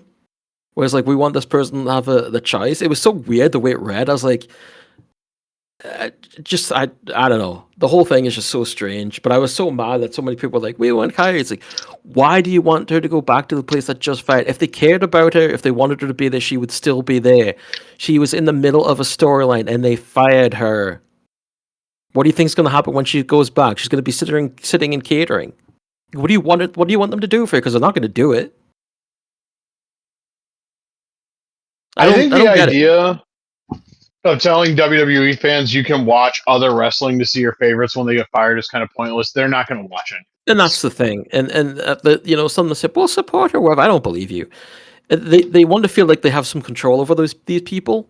And if they Dude, leave the remember when place, Io Shirai got released and somebody said you don't give a fuck about Low, thinking that like her name was like lowercase L and then when an she got O? when she got released, I think when she got something, there was some shit that happened with Io Shirai like years ago, and she was somebody going to tweeted, "You leave. guys don't give a fuck about Low," Oh and yeah, they got no, banged on for like a month on Twitter. It was glorious. yeah. A lot of people thought that was her name when she first came in. But like I said, I think there's a feeling of like ownership, and if they leave the place that they only watch, then they don't own them anymore. So they want them back there to do what they want them to do. And it was just I don't know. I was just disgusted by the whole thing. It's like I can't believe you people are doing this. I can't believe you've done this. Like you said, like she leaves. There's plenty of places to watch her. Apparently, she wants to go back to Japan. I think she's already back in Japan. But I felt like maybe there was a possibility she'd go to TNA because the former Xia Li's there and they're really good friends. I'm sure AEW would want her. But then again, it's possible that she's just going to take time off and work spots here and there. In Japan, she might work independent and work a Marigold show here and there. But yeah, and then there was like another round of releases came in. Yesterday it was Tonga Loa. Yeah, there's a few from that original crop I want to get to real quick though. Okay, let's go through those first. Motor City Machine Guns were like, Yeah. I get that they took the WWE payday and they didn't go to AEW or whatever, and I was real salty about it when they did. I've seen so many people saying, like, we don't need any more old guys in AEW. They're the fucking Motor City Machine Guns. Every tag team in that company, whether they fucking know it or not, are doing a fucking Motor City tribute act. Mm-hmm. They are Dude, do they the have any most tag teams? influential tag team. Huh? Do they have any tag teams anymore? Fuck, I don't know. But Motor City are like the single most influential tag team of this century. Like from 2000 to now. They have fucking influenced everything from the mid 2000s onward. They have like the biggest footprint of fucking anybody. The Bucks are not the Bucks if Motor City doesn't pioneer that style of fucking tag team wrestling. FTR are not FTR if the Bucks don't fucking if they're not trying to be like the fucking Fed system version of the Bucks who ripped off Motor City. It's ridiculous. Those two guys could have went to the fucking performance center and you would have had great tag teams until those guys were gone. And you just let them go. I thought I should have known better, but I thought maybe they would have been given a trainer role. If you're not going to have them on the road, then they're definitely people that you want working at the PC. But yeah, you want good tag teams? There's the guys. But they know better. You see, we'll have them trained by fuck knows fucking Albert and Shawn Michaels. Yeah, because that's working out so fucking well. And then everybody had a laugh at the expense of Malachi Black, and for good reason because what an idiot. Oh, dude, did you see what Zelina said on a live stream that she did on Twitch? She got mad at fucking Sean Ross Sapp for reporting the news. Which was ridiculous because, like, you don't want a reporter to report the news. I mean, it's kind of his job. But he reported the news before she had a chance to say anything about it. This is same person that was, like, really about that unionization shit and then eventually went back to the Fed, and then they didn't even have her on the SmackDown in New York on the 9/11 anniversary. Like, come on. That company doesn't respect you. You're just a dumbass. She was also trying to say she's obsessed with Saya Kamatani, and she completely fucked up her name and said she works for Marigold. People, like, they're all over about that. Like, I don't know what you're watching, but I don't think it's Saya Kamatani. Yeah, like, the Aleister Black, Malachi, Tommy End. That whole situation needs to be studied because he tried for years to get out of his deal once Triple H came back into power. He thought He thought, fuck this company that has never used me as anything less than like a top level guy. I want to go back to fucking work with Triple H because he's going to push me. Yeah. And that They did, dude, they did everything to fucking placate this fucker. There was that one 4-way tag match at Full Gear, remember? It became a ladder match for no reason because nobody in the match wanted to do a fucking job. And that all yeah, starts with Tommy Yen not wanting to do a job. yeah, AEW gave him way too much. He was not worth the money nor the time, like at all. And it's a shame because, like, in the early to like mid 2010s before he got signed, I was a big Tommy Yen fan because he was just like the fucking Dutch kickboxer guy that happened to also do a springboard moonsault. Yeah. Like, he was a lot of fun to watch. I couldn't give two shits if I ever see him in a wrestling ring again. Fuck him. I told you this before it went on, but I see him and Zelina ended up in MLW, maybe TNA. Oh, the Cross and Scarlet versus It's gonna feed Tommy End and generations. fucking Thea Trinidad. That's gonna hit like bath salts, bro. That's gonna be the feud of the year. And like, one of the big things about yesterday was Kofi and Xavier Woods asked to be released because they were being asked to restructure their deals because apparently TKO's going full mask off where, like, if you're below the upper echelon, you're gonna learn fucking UFC fighter pay. Yep. The top guys are gonna make money, and anybody under that is gonna be dog shit, and you're also gonna have to walk on eggshells because they're releasing fucking anybody. Yeah, a lot of people were surprised they were released. They left, or whatever the case may be. I wasn't, because, like I said, like it's not like there's like any sort of loyalty anymore. Like anyone can be gone, except for, their favorites. Like the Romans, the Codys, the Seths. I think anyone else is, anyone could be gone. So I wasn't surprised. Obviously, Kofi's been there for decades, but like I was just like, Like yeah, 20 years, yeah. yeah, it's something that happens. They can do the elite match now. Unfortunately, Big E's not going to be there to be a part of it, but they can have their match against the Bucks. They can maybe be a Well, part of. Austin Creed can go on that AEW Games channel, maybe start up something for them now, I guess. well, I mean, their 90-day in theory would end about 3 weeks before All In. Mm-hmm. If you're gonna book that match, you're gonna book it on that fucking show. I think they're probably going to do Bucks and Cope and Christian on that show. I did see someone come up with the idea of having, like, when Adam Cole and Danielson debuted, having like the Motor City Machine Guns come out then the new day. That's a neat idea, I guess. Yeah, that requires the tag titles to go on last, though.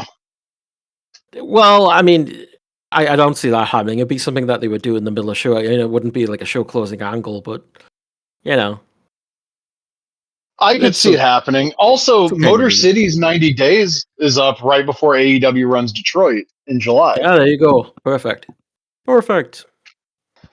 So, like, and they're doing that pay-per-view in Montreal at some point in July, which I should is, go to that. it would probably be really cool. I'm not gonna get to. I know I won't, but it's just like I would love to. Yeah, like AEW pay-per-views. I've been to one. It was pretty cool. I've been to a lot of AEW TVs. I was supposed to go to fun. one. Yeah. God damn. Yeah. I felt so bad when you were like, yeah, my flight got fucked. And I was like, oh. I couldn't believe it. I was like all sad. I was like, this is gonna be great, and then it's canceled my goddamn flight. That sucks. Yeah. Well. Jeff Cobb, it's also a case study in not doing bad business on the way out. Well, I guess that whatever Lucha Underground thing is, I guess he's got a place there, right? Yeah, I mean, he could always go back and be whatever his name was in the MLW version of Lucha Underground. Yeah, I forgot about that thing. What was that tweet you sent? You shared a tweet with me. It's like, oh, the WWE released the Wyatt 6 on purpose so they could go to Lucha Underground and build that up. So yeah, that's very nice of WWE. That's the type of thing they would do. Here, take this shitty fucking stable. I wasn't gonna say this on the air, but I'll say this. Everybody who like loves Bray Wyatt needs to understand that his lasting legacy is that stable. That stable they poured all of that TV time into and booked them like nothing but fucking geeks, and then unceremoniously fired them because that's what Triple H actually thinks of Bray Wyatt. I do think it was funny. Like there was people like, oh, their debut was so good, and I remember their debut and talking about that and how shitty it was, with like everyone dead and like Gable's got like a pool of blood covering the floor. Like he Like got Triple shot. H, yes, and like Triple H is dead. Is like, come on. And there's like smoke everywhere. I remember that. Um, I mean, if you're like a diehard Wyatt fan, like I don't know how you could possibly be. How do I put this? Like, they're still gonna put WWE no matter what, but like, if you're a really diehard fan of his, like, I think you'd be pretty pissed off with the way that things have gone. I mean, like as you said, that was supposed to be like the big follow up, the big legacy, after his passing, and then look what happened. I'm poking through Best of the WWF Volume 20, and this Bad News and Macho Man match looks fucking nuts. They break a fucking table in the corner. Like, yo, this is wild. Hmm. Bad News Island fucking ruled. Oh, we'll get into figure news. So KWK posted a story last night with the renders of Jake and Bad News. We finally got to see the O-ring Bad News, and he was taking questions. I had a longer conversation with KWK, a lot of which I don't think I can actually talk about on air, just out of respect. But he was asked about like accessories, release date, etc. Yep. And I can't find. He didn't. Okay, no, I just don't know how to type. Bad He News blocked will have you. the Sewerette for sure. Was asked, will the line focus mainly on 80s and 90s talent? Said primarily that's going to be the focus. We have a few odd ones that's not in that particular timeline. Price range, they'll have info on that in the coming weeks. The ring, he was asked about. He's like, we have too much for pre-order. Can't show everything that quickly. Swivel arms, as in like the bicep swivel, he confirms they will have them. Are the joint pins metal like the OG Carajos? So shout outs to Now Home or Vix Figs. It's one of those two because they're the only people I know other than me that uses Carajos as vernacular, and I took that from Now Home. He said it will be more similar to the original O-ring, and yes, there will be metal parts where they should be. So like the knee, elbow, shoulder joints will have metal pins, not plastic painted silver like the Pro Wrestling tees ones. I do know from what I learned from him yesterday, these won't be available at every KWK distributor. It seems like J&J Figures may not be carrying them, which kind of sucks because I don't want to give Asylum my money for obvious reasons. I'm kind of nervous to see the price point. I am excited to see the packaging mock-ups though, because it does feel like they're going to lean more into the GI Joe aesthetic than like a traditional wrestling aesthetic. Yeah. And I think the money idea would be to land somewhere between Hasbro, WWF, and GI Joe. I just don't know what that mashup looks like. I'm trying to remember what that Roddy Piper GI Joe card looked like. It was just a regular GI Joe card. Oh, okay. Yeah, it was just traditional GI Joe. It looked great. Other wrestling figure news. Mattel and Ringside are doing a Best of Coliseum collection line, and I remember I sent you the link, and I was like, "The fuck." The first two figures are Yokozuna and Kane. Obviously, Coliseum collection to this point had been an LJN tribute line. Well, last night, Mattel Steve posted a video showing the carding for these. Yokozuna is in black and red like the original Hasbro, and also different from the Chase variant of the Ultimate from Target because that one was in white and red.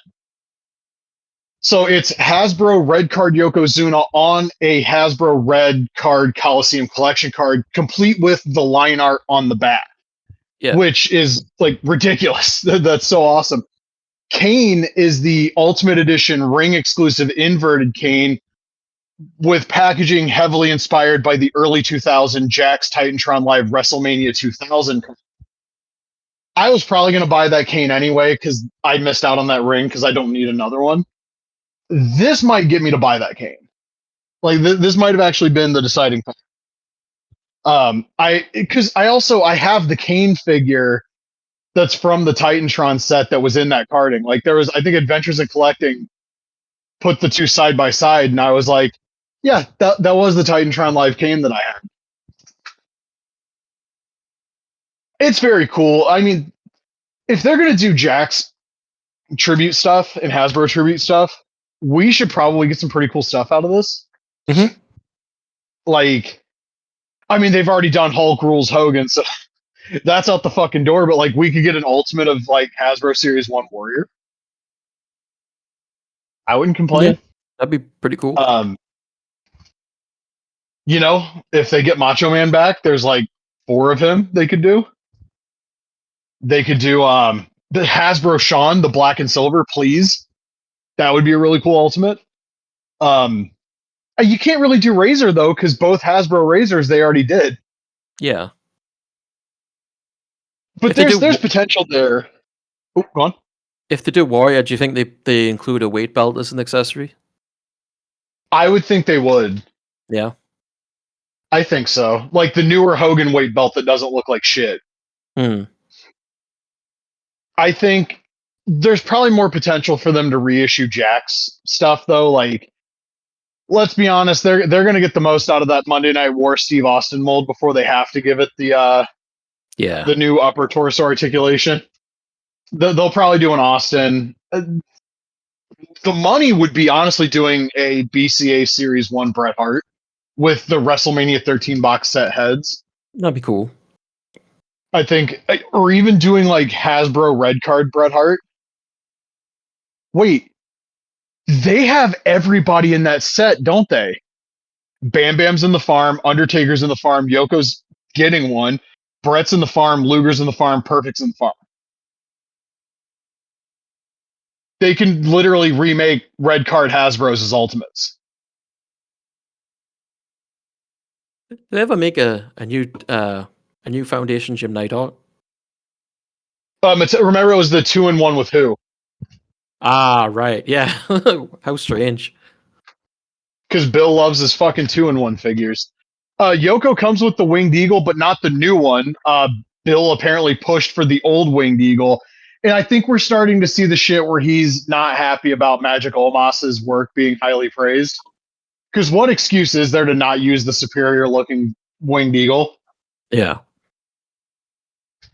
But there's so much potential here. Like they could do so many cool like bone crunching action in Titantron Live era They should ultimates. they should do the old belts with like the blue straps and like the IC with the purple and stuff like that. Yeah, they did the blue strap round eagle with that first Ultimate Austin, so they 100% they could do it again. Yeah. I don't think we've had purple strap IC since that ringside exclusive Rock, right? I think so. That's definitely the set that I had. So like, yeah, they could 100% they could do that. I'm curious to see how this line evolves. There was a lot of blowback because these guys weren't in the LJN line.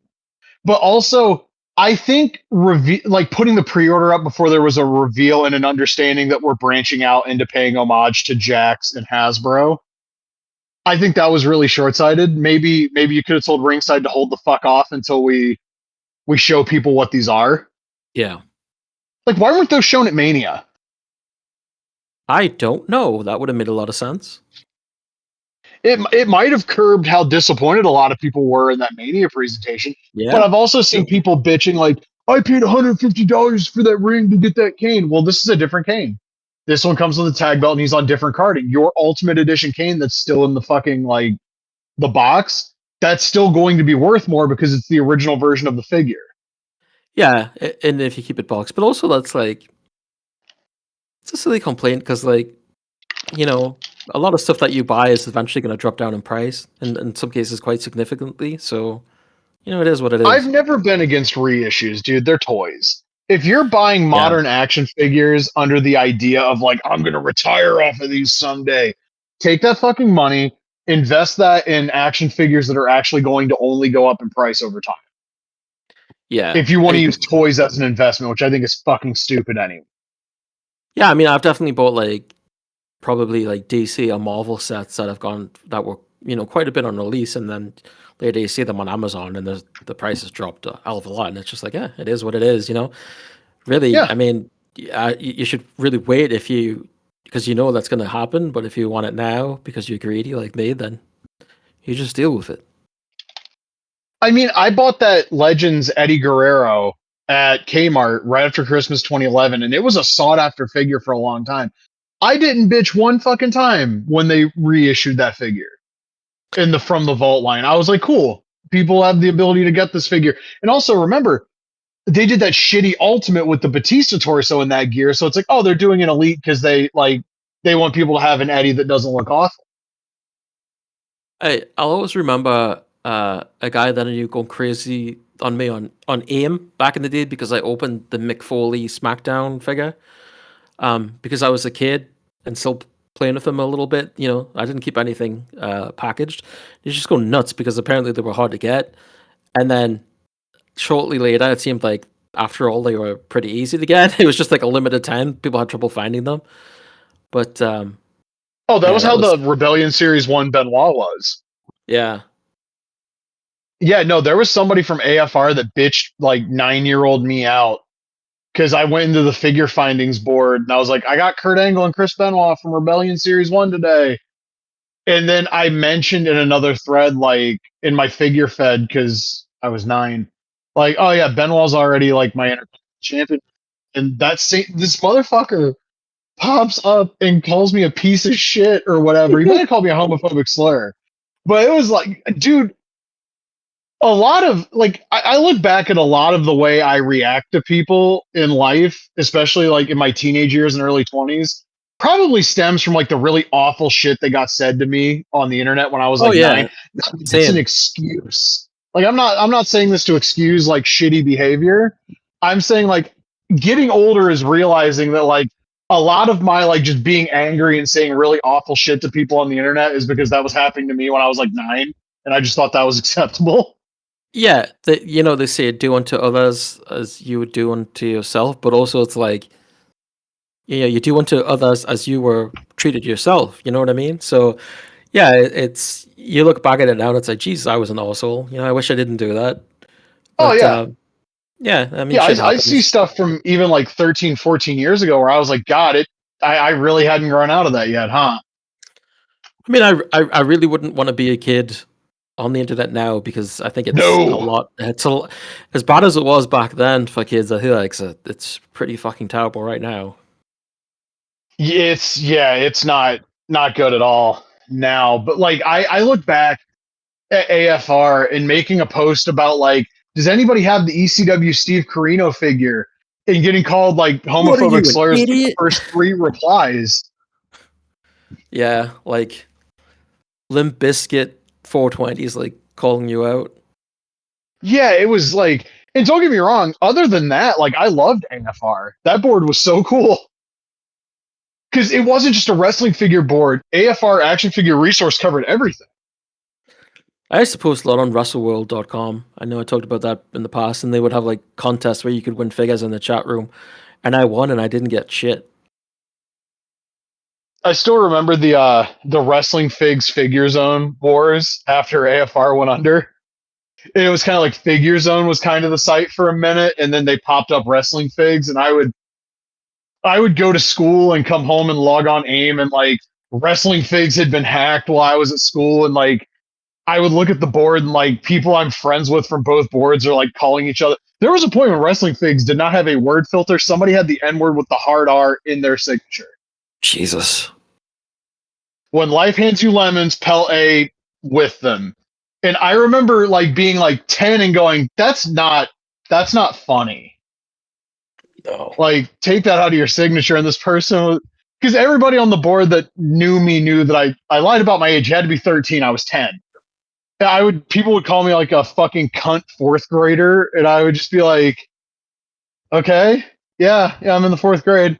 I don't know what the word before fourth grader means, but okay, it's probably not good. Like people talk about Xbox Live chat rooms in the mid to late 2000s, buddy. Fucking try being on wrestling message boards in the early 2000s. It was a time. Try being It a kid trying to learn about Fire Pro and going on the IRC Fire Pro channel and people hating you on there because you're a dumb kid. But like, holy shit, people are mean to me on there. Oh, dude, I saw posts on the Neo Geo forum about like how they need to have a different board for the AES Plus where people don't get hazed. Because if everybody comes in and they get the true NeoGeo.com experience, they're gonna run off and the community is gonna die. And it's like maybe after a certain point, because you guys are probably older than I am, even maybe after a certain point, you should just be like, yeah, this shit's not funny anymore. Stop calling people homophobic slurs Yeah, because they have questions about the fucking Neo Geo. I remember in the Fire Pro IRC, the guy that I knew that was local who worked at the video game store Megaplay, and I guess he told him that I was like the fattest kid he had ever seen. So this is what somebody said to me in the chat, and I was like, all right, yeah, I was a big kid, but like, what an asshole. Yeah, like I He don't was a know, loser man. Like anyway. He wasn't. I remember like years later, he was in DVD VR and he said something, and I disagreed with him, and somebody else came in and like disagreed with him also, and that was the last time I ever heard of him. I loved DVD-VR. Like once I actually settled into the account that I actually used, because initially DVD-VR used to have a porn board, and it was the only place where you could find a video of a certain ECW valet. And I was like 14, and I was like, "Wait, Beulah McGillicuddy naked? What?" And then like somebody linked me to it, and then I got banned. And then I came back, the board was gone, and I was there to talk about Japanese wrestling anyway.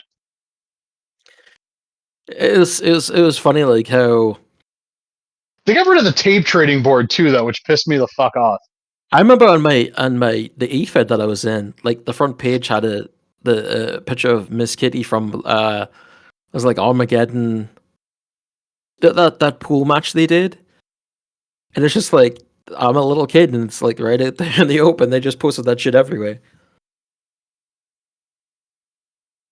The internet was so fucking different, bro. It was um very bad in a lot of ways, but now it's just right outright sort of disgusting and mean in a different way. Yeah, there's a guy on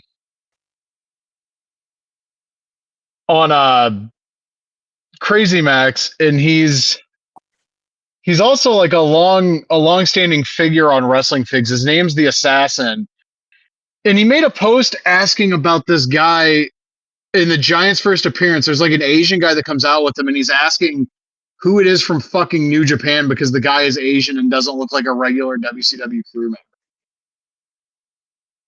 Okay. And maybe that's Tiger Hattori. I mean, Um, maybe. did you see the Giants' first appearance? Yeah, there's like a little Asian guy in a suit that comes out in front of him. He might be Asian. I don't think he is. Looks Asian with a ponytail and beard wearing a suit. Well, if that's legit, that's probably fucking Tiger Hattori, but I don't think it is. So this is when he first shows up at the entranceway, or because that was his first Yeah, appearance, right? All right, yeah, let me because let me Hogan and check. Savage are at the entranceway. It's a I want, post from 10 months ago on the fucking WCW page. let me see I here. do not know why we're doing this while we're recording. This is so stupid, but like Oh yeah, there is a and huh. is it Tiger That Hattori? it is 100% Tiger Hattori. I can tell straight away that's definitely him. Yeah, yeah, ponytail, beard. Yeah, I I wonder. I think that's who it is. I wonder why. Yeah, I don't fucking know. But that's a crazy thing to see on Crazy Max when you haven't been on the board in months. Why the hell was he there? That doesn't make any sense. why was this guy asking? Oh my god. Shout outs to Tiger Hattori. He was a pretty good ref. Why the fuck was he there? Yeah, why is he like, hey, Tall Paul, don't go What? out there and fuck up Hulk Hogan, bro. Tiger Hattori was in the Dungeon of Doom, bro. I'm I feel like I need to look into it now, and I'm not finding anything right off the bat. I never knew this. I don't know if I feel like I should ask. I should point this out to Tom Green. He might do some investigative journalism on it. Yeah, Huh.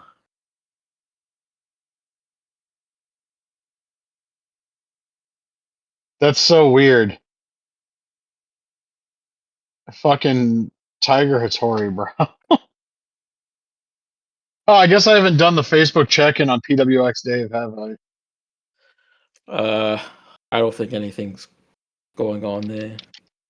I mean, it's been almost 14 months since the last PWX Facebook post.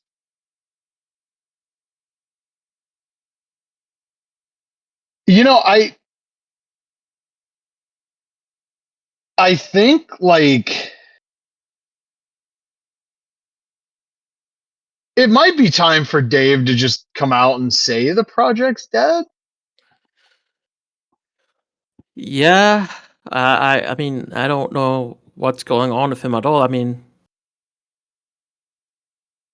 I don't know. It's hard to believe that the day, came when he would stop providing any updates at all.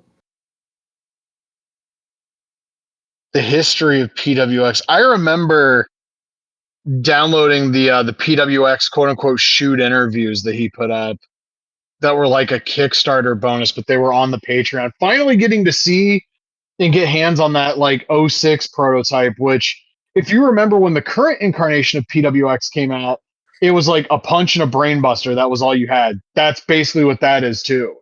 Like Dave's been using that pitch he was using that pitch for a long time. Yeah, Um, I don't know. There's like a weird nostalgia for me with PWX because I remember buying hook, line, and sinker into the bullshit initially. And then when Uprising came out, being cautiously like, I'm gonna buy it and see what the fuck. And then there was all the hullabaloo surrounding that game's release, and that didn't go anywhere good, obviously. I think maybe And instead of announcing that it's officially done with, maybe he just thinks that maybe it's best not to say anything. I don't know. maybe he feels like nobody cares anymore. Yeah, yeah. I mean, we talk about it every time PWX comes up. There's like a lot of stuff that happened like outside of PWX in Dave's like actual life. Hmm. And I could imagine taking a look at everything and being kind of just like, yeah, kind of don't have it in me anymore. But it's really wild. PWX starts development at the end of one boom period, or the concept begins at the end of a boom period. And there's been like three of them since then. Right. Yeah. And he's not been able to capitalize on it. Like, Uprising comes out late 2012. Wrestling's popularity was ticking back up. Rock was showing back up. They knew, Uprising comes out right before he beats Punk for the belt. At that point, you're like a year and a half after the pipe bomb, and ESPN doing all the mainstream coverage about Macho Man because the people that grew up watching '80s WWF were now the people making the decisions in these fucking newsrooms. And it's so weird that like all of these booms have come and passed and like nothing's really happened. Not just for PWX, but for like the indie wrestling game scene at large. Like I know solo devs, dev time, cash. I know all the concerns, but like the only thing we got out of that like early 2010s boom period really was 5-star wrestling.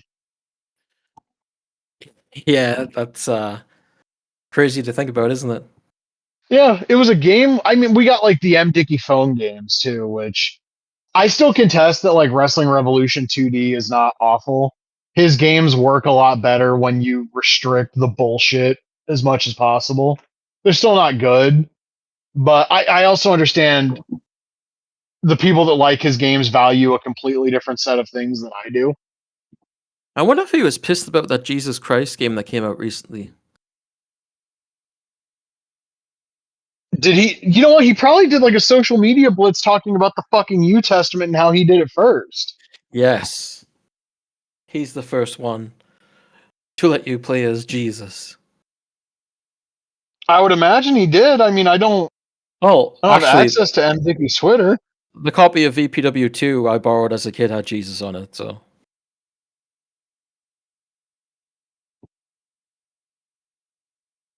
So, using the power of the browser, it looks like he's got a new 2D wrestling game in development. Oh yeah, what's that called? I don't know, but there's like a video of like a dude hitting the ropes multiple times and throwing a clothesline. Does it look like every other game he's made? It looks like all of the other 2D games he's made, yeah. I I'm just checking Twitter right now, and the first thing I see is a Polymarket ad that says "Breaking: Jesus Christ returning this year, 4% chance. The odds have risen."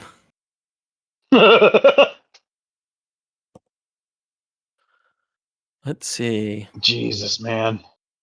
Or is he just Realistic? updating the 2D? I don't know, but it's got realistic rope physics now. Oh, look at that clothesline. It's just a running punch. Oh, is it? I thought. Well, it's I hard to tell with think. his games.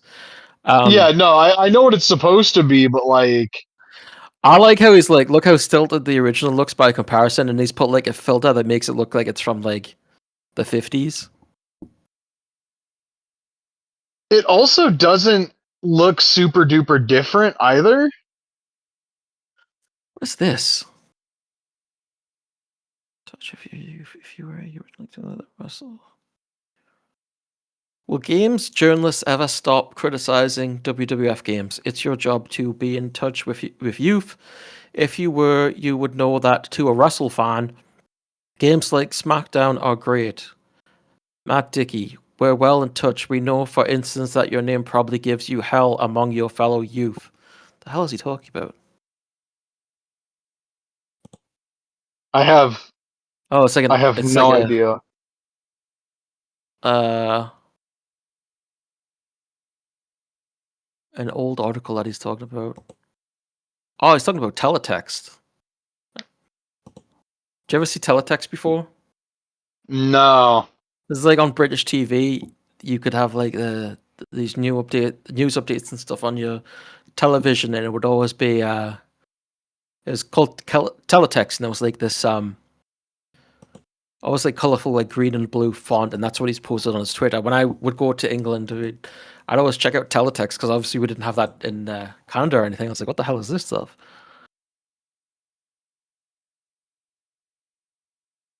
Man, it is so friggin' weird that M. Dickey is still a thing. Well, he's had a lot of support from people over the years, so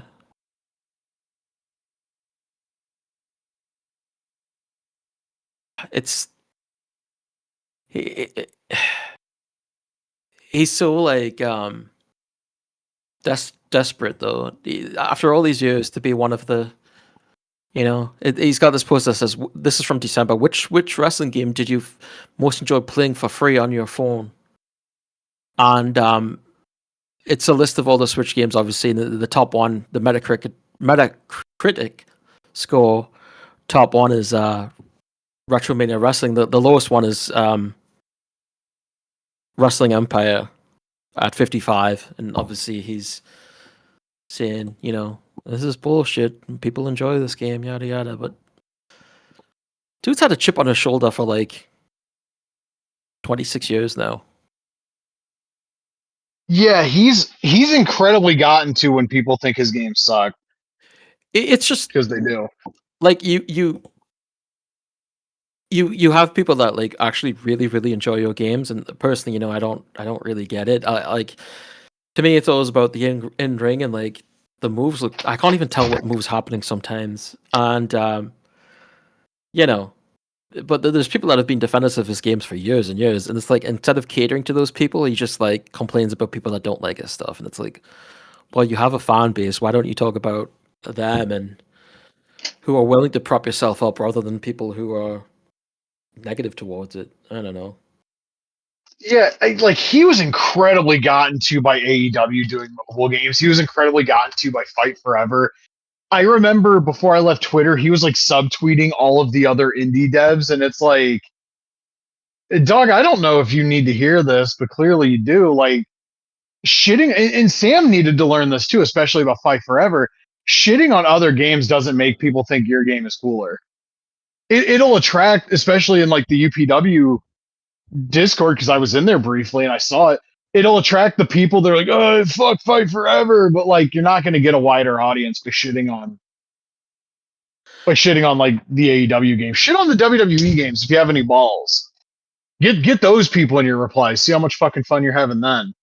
It's also a thing too of like UPW, like you know, with M Dickey, at least he's got like a resume. But with UPW, you don't really have anything in the gaming space as far as wrestling games go. So to like attack another game when you don't have anything out there, it just feels like a recipe for disaster. But there's always going to be people that when you attack something else, they want to give you high fives and shit. That's just how it is. Especially when it's the thing they don't like. Yeah, of course. And people have figured out the anti AEW engagement trolling fucking works, and I think that's lame, but I I saw that on Twitter. The guy that says the same things every single time and has had like 20 accounts is back because he's always in the comments. And I was reading a thread on there, and I saw his comment. I was like, wait a minute. I could tell by the words. I'm like, this is the same guy again. This is like his 20th account. And he says normal people don't watch AEW, but apparently they tweet about them 16 times in an hour, I guess. I don't know. that's so just. It's so strange. What is the fucking point, man? Well, I mean, I I really hate this dude. So like, this is a person that I would love to see get his comeuppance because he's such a vile and vulgar piece of shit. And it's just like it's not even AEW doesn't have anything to do with it. It's just the things he says to people, and it's like you deserve everything that's coming towards you. But yeah, people are strange. What can you say? I saw that Retro Randy dropped the Backlash ROM hack with the preview build with the cell match. There's some sort of like RSP plugin thing that needs to be corrected on the version of PJ64 I'm using to get the cell match to load, but like I can't configure my RSP plugin, so I haven't. I don't know if the cell is like the big thing and nothing else really got touched, but like it looked like maybe a couple of people had new attires, or maybe I'm just misremembering. That ROM hack has a ton of promise. I can't wait until it's like finished. Yeah, there's a YouTube channel. I think it's like Call for Fun or something like that, and I think they've got a video showing like the new attires, and I think factions have been added as well. Um, have you tried running parallel on RetroArch? Like, do you have RetroArch installed? I have not tried, no. Because I think that's the way that you're able to run the Hell in the Cell. It's really cool. I mean, it works just like it did in like the WWE games where you have the 4 panels that you can break up on top. I thought you could just walk through the door, but you'd still have to break it with the opponent. And I mean, just the fact that it exists is it's just nuts. When you get on top, you can use the Royal Rumble, the C button up to throw your opponent off the top through a table, like Undertaker and Mankind. Yep. It's just what do you even say? It's like And scale wise, it looks like the N64 Hell in a Cell in terms of like general size. Also, I'm pretty sure that the lighting changes when you get on top of cell. Like I wouldn't even think about something like this, but like the house lights actually feel like closer to the wrestlers, the way the lights are presented on their models. Um, like I don't know that the shit he does is just insane. It's like stuff that you could never imagined. Yeah, it's crazy. And If I was making an Aki inspired game, like I would have had him on the payroll day one.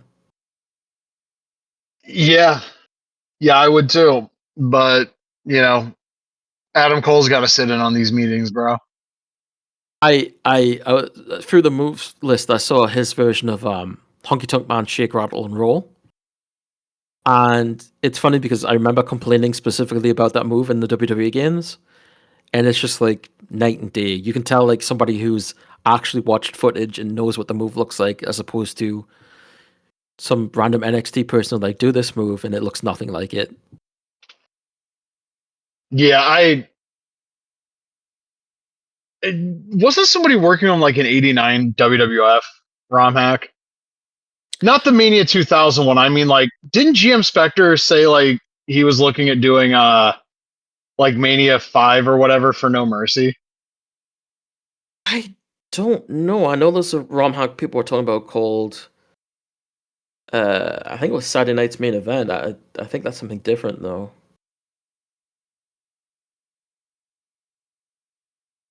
I think that's for Mania 2000. Oh, okay. I think. Have you seen Oh God, they've got the Superstars of Wrestling banner blurred out during the $1 million belt reveal, and Ted keeps leaning into it, so like Ted's face is blurred out. oh, have you seen the Just Revenge Starcade edition? no. Yeah, Sean O'Connor's got a video on that because he's done some work on it. It's basically like once that comes out, there's no need to play um straight up default Revenge. It's it's got like everyone that you could have wanted on that roster. It's got it's got Flair. There's a whole bunch of different additions that they've added. They've taken out all the fictional wrestlers and added actual wrestlers that were in WCW at the time. So it feels like an even more complete version of Revenge. It's really really cool. Does it have Warrior? Yes, yeah. Mm. It's got Warrior. It's got Wrath. Does it have Um, Regal? yeah, yep. There's some that have like a different wrestler as their forfeit attire. Like, say, of course, it has El Dandy as his forfeit attire. Um, Yuji Nagata has Jerry Flynn as his forfeit attire. I'm trying to remember what else is on there.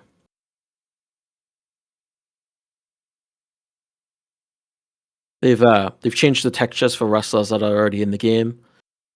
Um, they've like changed like the body type of Rick Steiner because he was always like too big in Revenge. I just off the top of my head, I should actually check out the video. I'm trying off the top of my head to remember what was in it.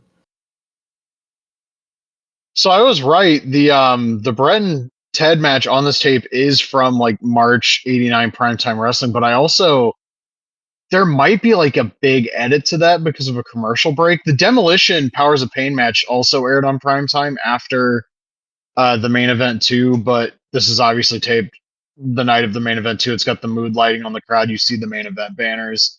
Shout outs to the Powers of Pain, Barbarian specifically. Yeah, Barbarian ruled. Quickly looking at this video, there's two NWO factions, the black and white. NWO Sting has been added. Chono, Great Muta, Rick Rude, Vincent. Let's see what else. And there's no Wolfpack. It just goes straight into WCW. You've got Sting in his '96 look. Let's So I see. guess my question is, how possible is it to do accurate looking moves for guys like Warrior and Regal? Warrior actually has his gorilla press, and then I don't think it's not part of the same move, but then Sean O'Connor in the video does the splash. It looks pretty good. Um, Again, looking at the WCW roster here, we've got Regal, Bam Bam Bigelow, Jim Duggan. I'm looking at some of the new names in here. Chavo Guerrero Jr. Oh, he was already in. I forgot about that. I don't like to remind myself of Chavo. Yeah, Ernest me Miller's either. in He sucked. there. Yeah, Ernest Miller, Prince Ikea, and The Flock. Lordy is forfeited Stevie Richards. Ric Flair, Arn Anderson. Mongo's in there, Jeff Jarrett. Kevin Sullivan, Hugh Morris, Big Bubba. And I think Big Bubba's forfeited is The Shark.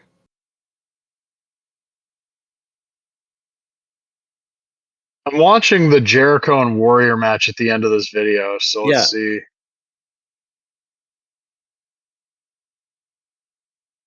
That's an interesting gorilla press on Warrior, yeah. Yeah, you've got Rolfus at ringside as well. Yeah, he thought he Rolfus. was over, and he wasn't. Yeah, it's very, very cool. You've also got for the I three need an count. 80s WWF one, man. I need an 80s WWF match.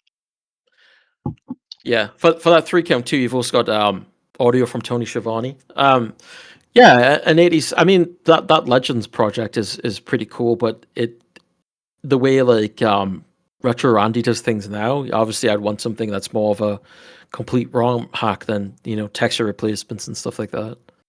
Something that looks more like an actual Aki game.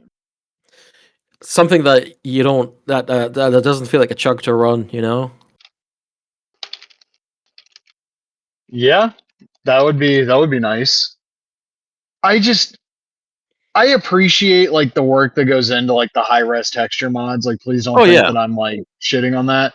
But after a yeah. certain point, you're putting shit that's like way too detailed on these models that were never meant to have like high resolution or even high definition textures on them, and it makes everything look kind of shitty.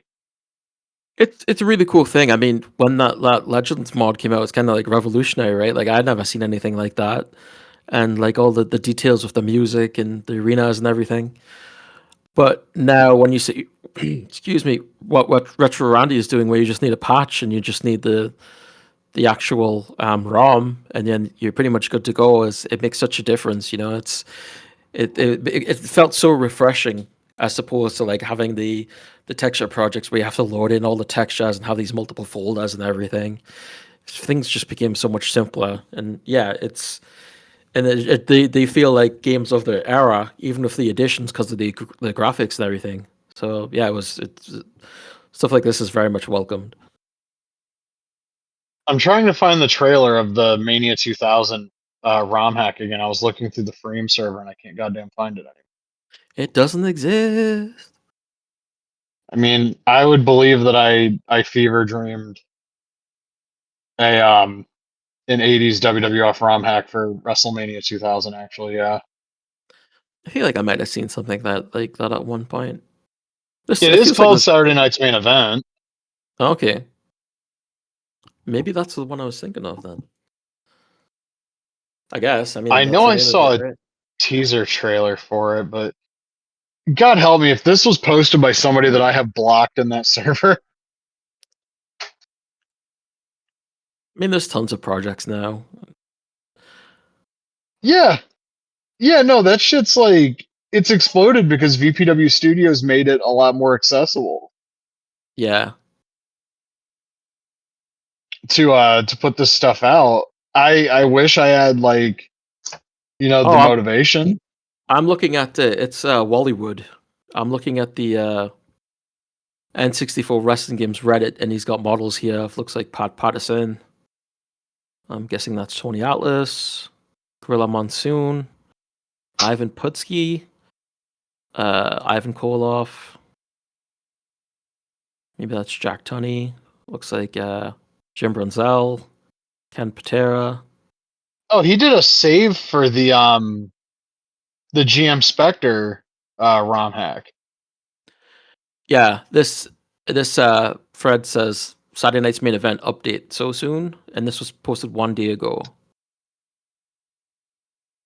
Hmm. Maybe I should just type in Wallywood in the Project WIPs thing and see what happens. Okay, I don't have him Wow. blocked. For certain, I don't have him blocked, so you want me to send you Who this? knows? I can just send you this Yeah, sure. thread from Reddit, the Yeah, that homepage, works. the homepage of the internet. Is that what Reddit's actual tagline is? There was something that used to be called. Was that Google? I think it's Google.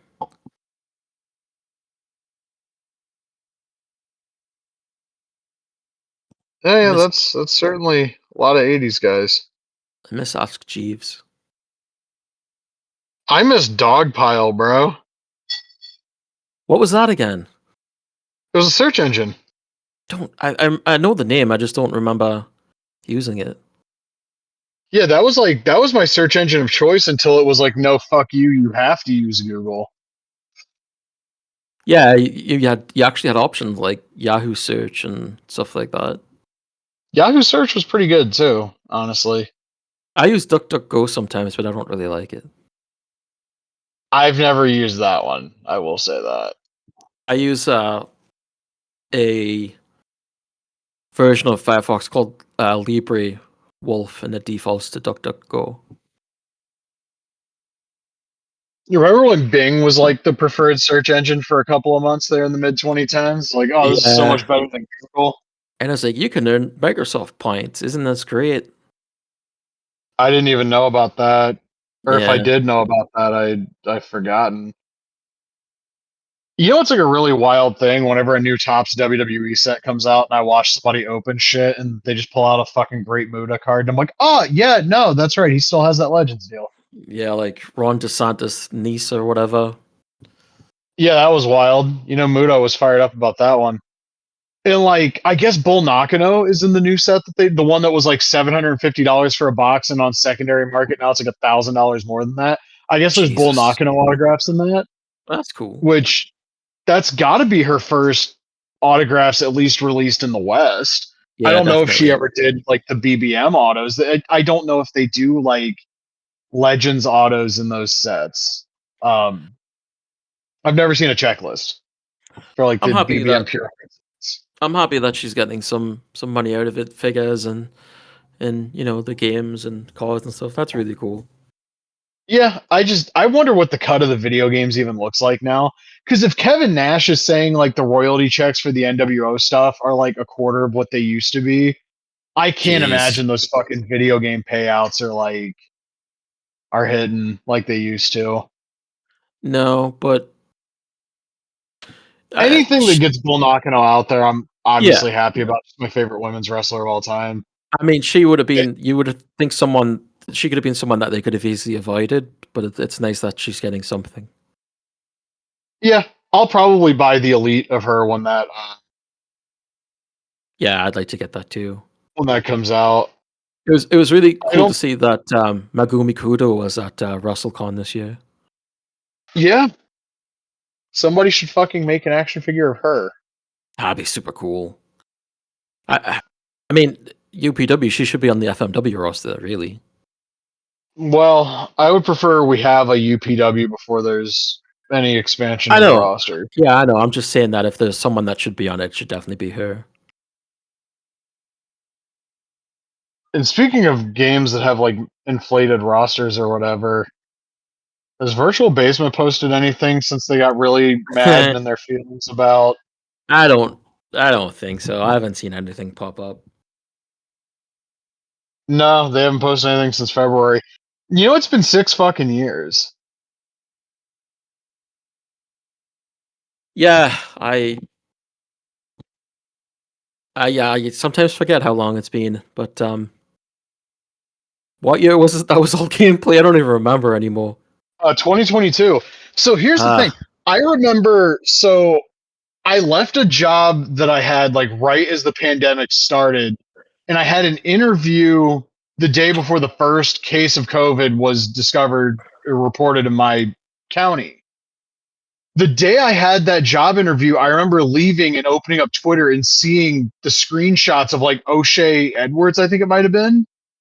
Like a couple of like ROH dudes, like Beer City Bruiser, for that game, and just be like, oh, this is cool.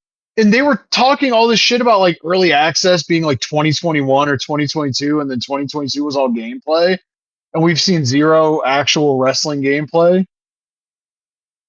at any point in the last 6 fucking years, and I'm supposed to believe that game's coming? I don't know, I man.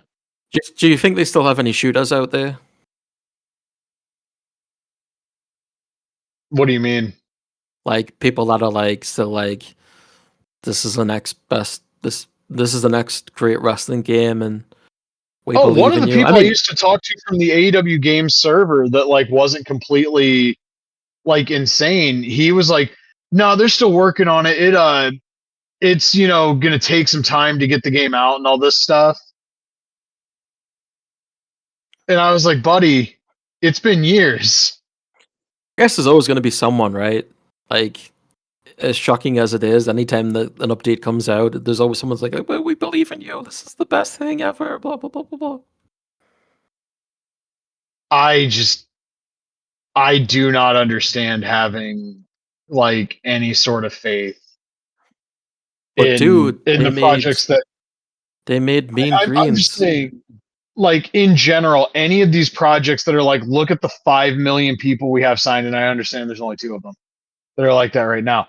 But like, if it's like roster announcements over actual progress updates, and I know that UPW hasn't announced any new roster members in a long time. I'm just saying this in a general sense. At this point, I'm convinced like signing people so you have something to announce instead of gameplay updates. That's a stupid business model, and you should avoid it at all costs. Anybody that's making a wrestling game from here on, if you're going to do licenses, at least make sure you have a game that's functional. Yeah. Like, remember the WWE Backlash pitch or whatever, and like all the YouTube content creators like, this is going to be our forever game. No, it isn't. Your forever game is Fire Pro World.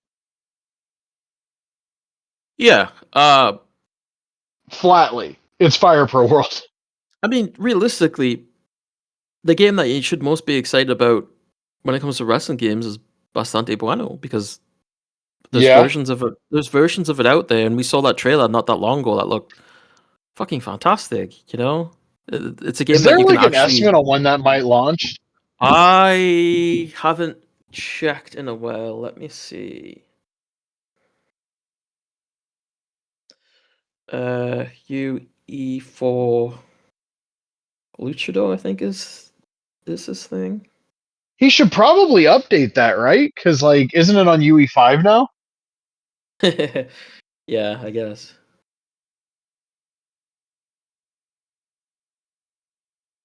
He may be under something different on Blue Sky because I can't find it.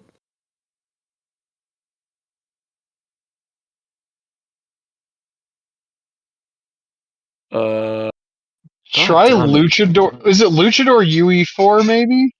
Yeah, I'm looking on his Twitter right now. Uh, nothing here. Just that trailer was the last thing posted as far as the game goes. I don't remember if there was like a date at the end of it. I don't think so.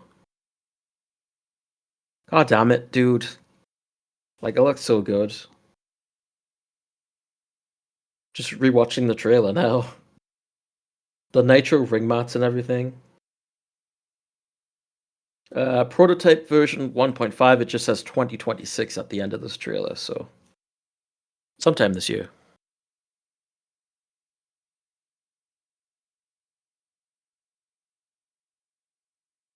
Apparently, I just got sent a screenshot of somebody saying WWE is far closer to WCW in terms of corporate structure and financial goals. And I don't think WCW's goals in 99 2000 were to integrate celebrities and jack up the fucking revenue and profits so they could sell the company off. I think specifically in 2000, I think it was people at Time Warner deciding to offload a bunch of debt from other departments onto WCW so they would have a clear conscience about fucking ascribing a kill date to it and selling it to the WWF. I don't think I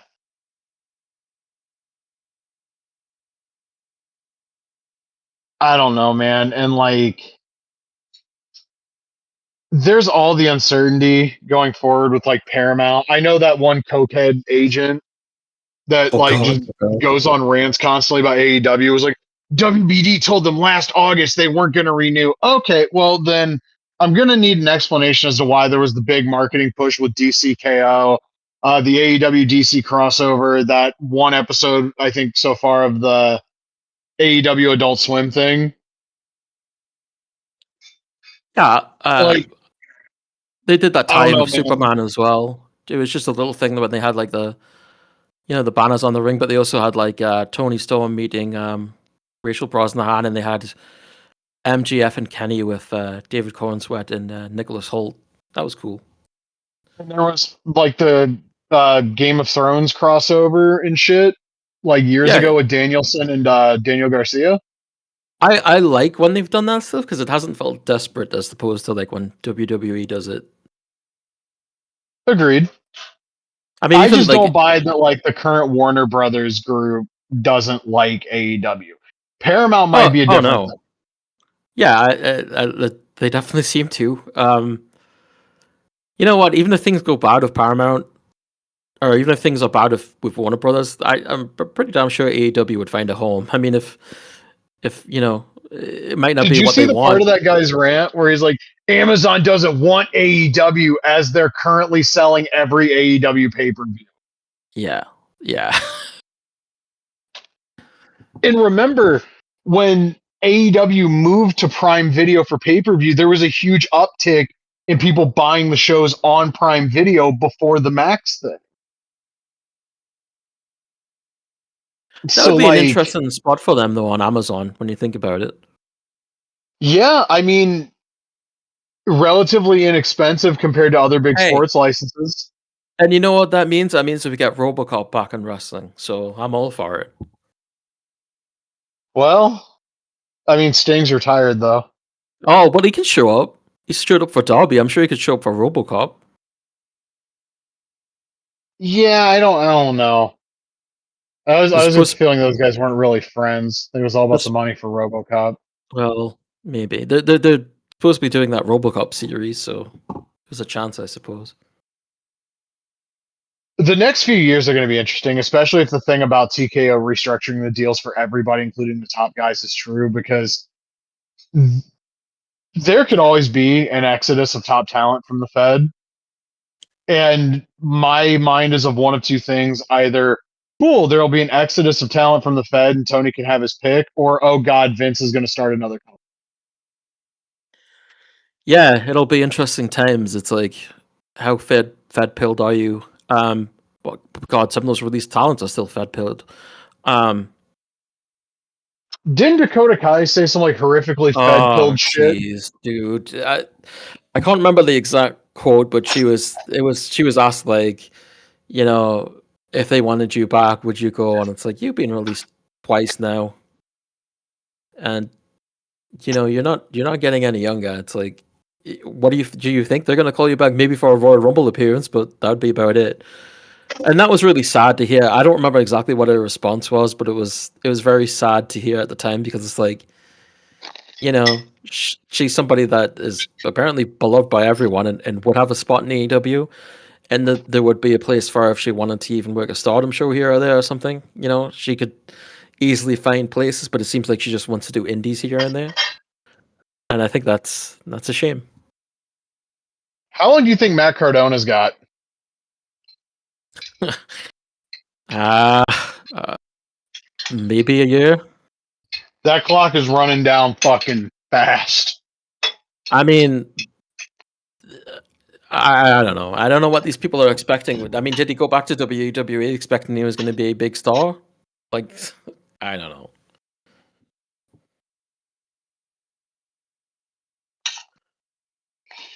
I Dude, the major fans kissed his ass when he got re-signed, and it's like he's a geek again. Of course he is. He was a geek before. He's going to be a geek again. Like, does he think like the people there that were there before have like changed their opinions on him? Because they haven't. That one segment with Randy Orton, I saw the clip of. That was really funny. It was very funny. I saw just a few seconds of it, but like he was talking about how like the LGN figures look good, and then at the end of it, he goes, "Even Jelly Roll," and I was like, "Oh, dude." I'm sorry. No, it's okay. No fucking shame, Matt No, Cardona. I mean, people were surprised when Marty Skrull dressed up as Chelsea Green and she responded to it, and I'm like, well, her husband still has his attire made by Rick Michaels, so that's that household. Yeah. Yeah, and they're still friends with Marty Skrull.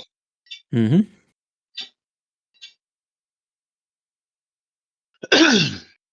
Sorry, I took a drink of fucking tea and I think my ice cube got lodged in my throat. That was a lot of fun. Oh, UFC 5 reveal trailer on Tuesday. Yeah, Tuesday at 11 a.m.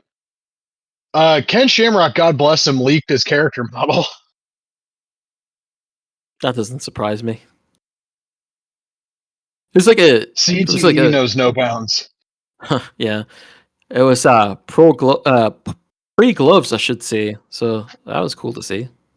Yeah, it's UFC 1. Yeah. Smith's Toys did leak the product description, which is really funny because the game's tagline was listed in the key features. It was like square up, fight your fight, or whatever. Yeah, I was like, what? Yeah, so I don't know if the two modes that were described in that are going to be the ones that are patched in later. One seems to be like a showcase type mode, the other seems to be a new name for career mode. If it is a showcase mode, Shamrock makes all the sense in the world. Also, like, if that means that they're gonna have like the old style octagon with like the blue mats and stuff, that and you're gonna have like the UFC fighter theme, everyone's gonna have that. That would hit the nostalgia button for me. What if we don't get Emmanuel Yarbrough and all those guys? God, that would be cool. I don't think we're getting Manny Yarbrough. No, we're not. But it would be that would be too fun for this game, I think.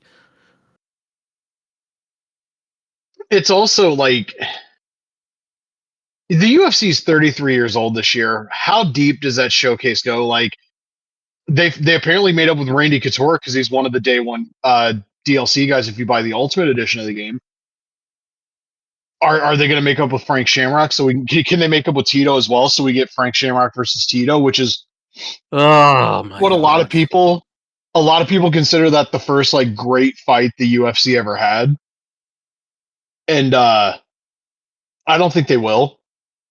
I mean, Tito's in the games anyway. It's Frank that I think would be the hurdle because Dana hates him for some reason.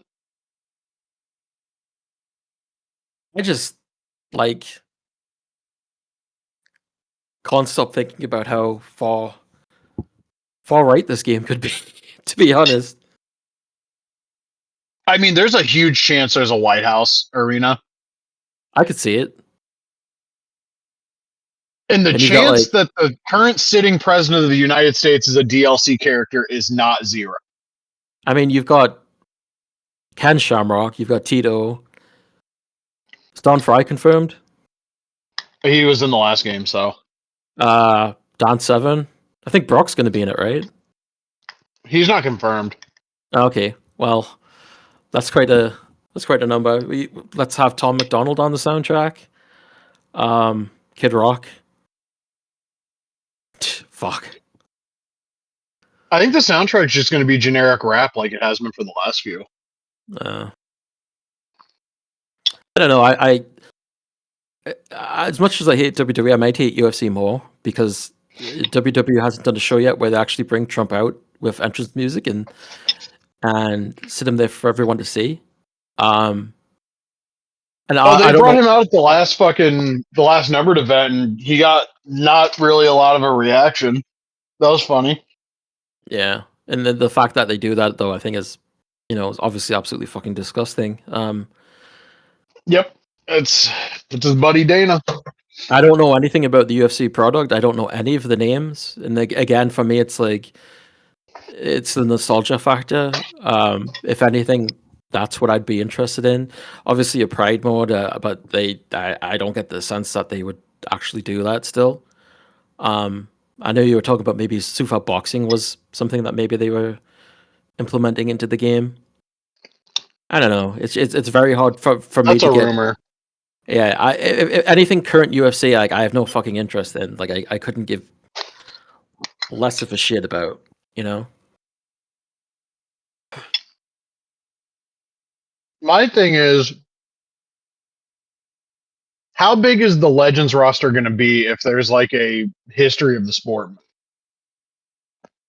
Well, it's going to be very selective, right? It's as you said, like Frank It Shamrock. has to be, but like, right? Frank's gonna, like I said, Frank's a big omission, Hmm. but like, they had like alter ego versions for like George St. Pierre. Are we gonna get like 3 or 4 GSPs in this game?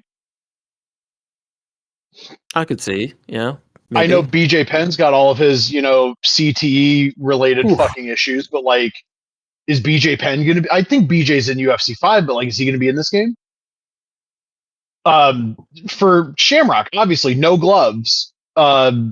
Is Hoist Gracie going to be in a gi in this game? Because I He can't should imagine you be. have one without the other. Yeah. And like, what does the rule set look like for UFC 1? Because they didn't have traditional knockouts, it was all throwing in the towel. Right. Would And they they've go? had the. Oh, go on. Would they go that far to be as accurate as that? You know, I don't know. That's like always my big worry with any sort of MMA nostalgia mode is how far does it go? Let's say they license Pride, right? Yeah. Are they going to license Saitama Super Arena? Are they going to license Yuji Shimada? Are they going to license Lenny Hart? And when you look at Pride, like they had Fedor in UFC 5. Is he coming back for 6? Are they going to carry over the Pride alter egos for like Nogueira and Prokop? Ow. Just bang my knee on the fucking door. Yeah, I mean, I don't really have a sense. I haven't played since like what UFC 2, so I don't really know how invested he is into these games. I really don't know. Apparently, there's a lot of emphasis on fighters being unique in this game, which, given how big the roster is, we're going to see how that shakes out. But like, one of my biggest problems for years with these games is that Chuck Liddell throws the same overhand right as everybody else. Go back to UFC Undisputed, they had a specific overhand right for Chuck Liddell. Like Brock's double leg had a different animation once it made contact. Yeah. Like if your opponent didn't sprawl out of it, they were getting like fucking trucked over. And it would be nice to see that level of like personalization again. Like Tito Ortiz's shovel hook in fucking the Undisputed Games was different. Like Anderson Silva's front kick to the face was like unique to him in Undisputed 3 because I don't think anybody else had it in the game. But everybody's got it now. Like everybody has like all of these strikes and they all look the same. Like you're playing as a skin at that point, and that's not necessarily exciting to me. So like if Alex Pereira, who's on the um default cover of the game, if all of his stuff looks specific to him, that's really cool. Max Holloway's on the cover of the Ultimate Edition. If Max Holloway's strikes all look unique to Max Holloway, that's really cool. But will that same care be shown to fucking Mirko Krokop? I mean, Will I mean, that yeah, same level of care be shown to like, if he's in like Kimbo Slice? Because you can have Kimbo's little like bob and weave thing he would do in the corner or whatever. Kimbo's fucking strikes still look like I could play as Derek Lewis or fucking Alexander Volkov, and they throw the same fucking strikes. yeah. That's disappointing because if you're playing as a fighter, you want to play as that fighter. You want it to be unique to that person that you're playing as. Very much the same as a wrestling game. You know, we've talked about how the 2K games has really taken away that individuality that was so apparent and stuff like Here Comes the Pain. You know, Yep.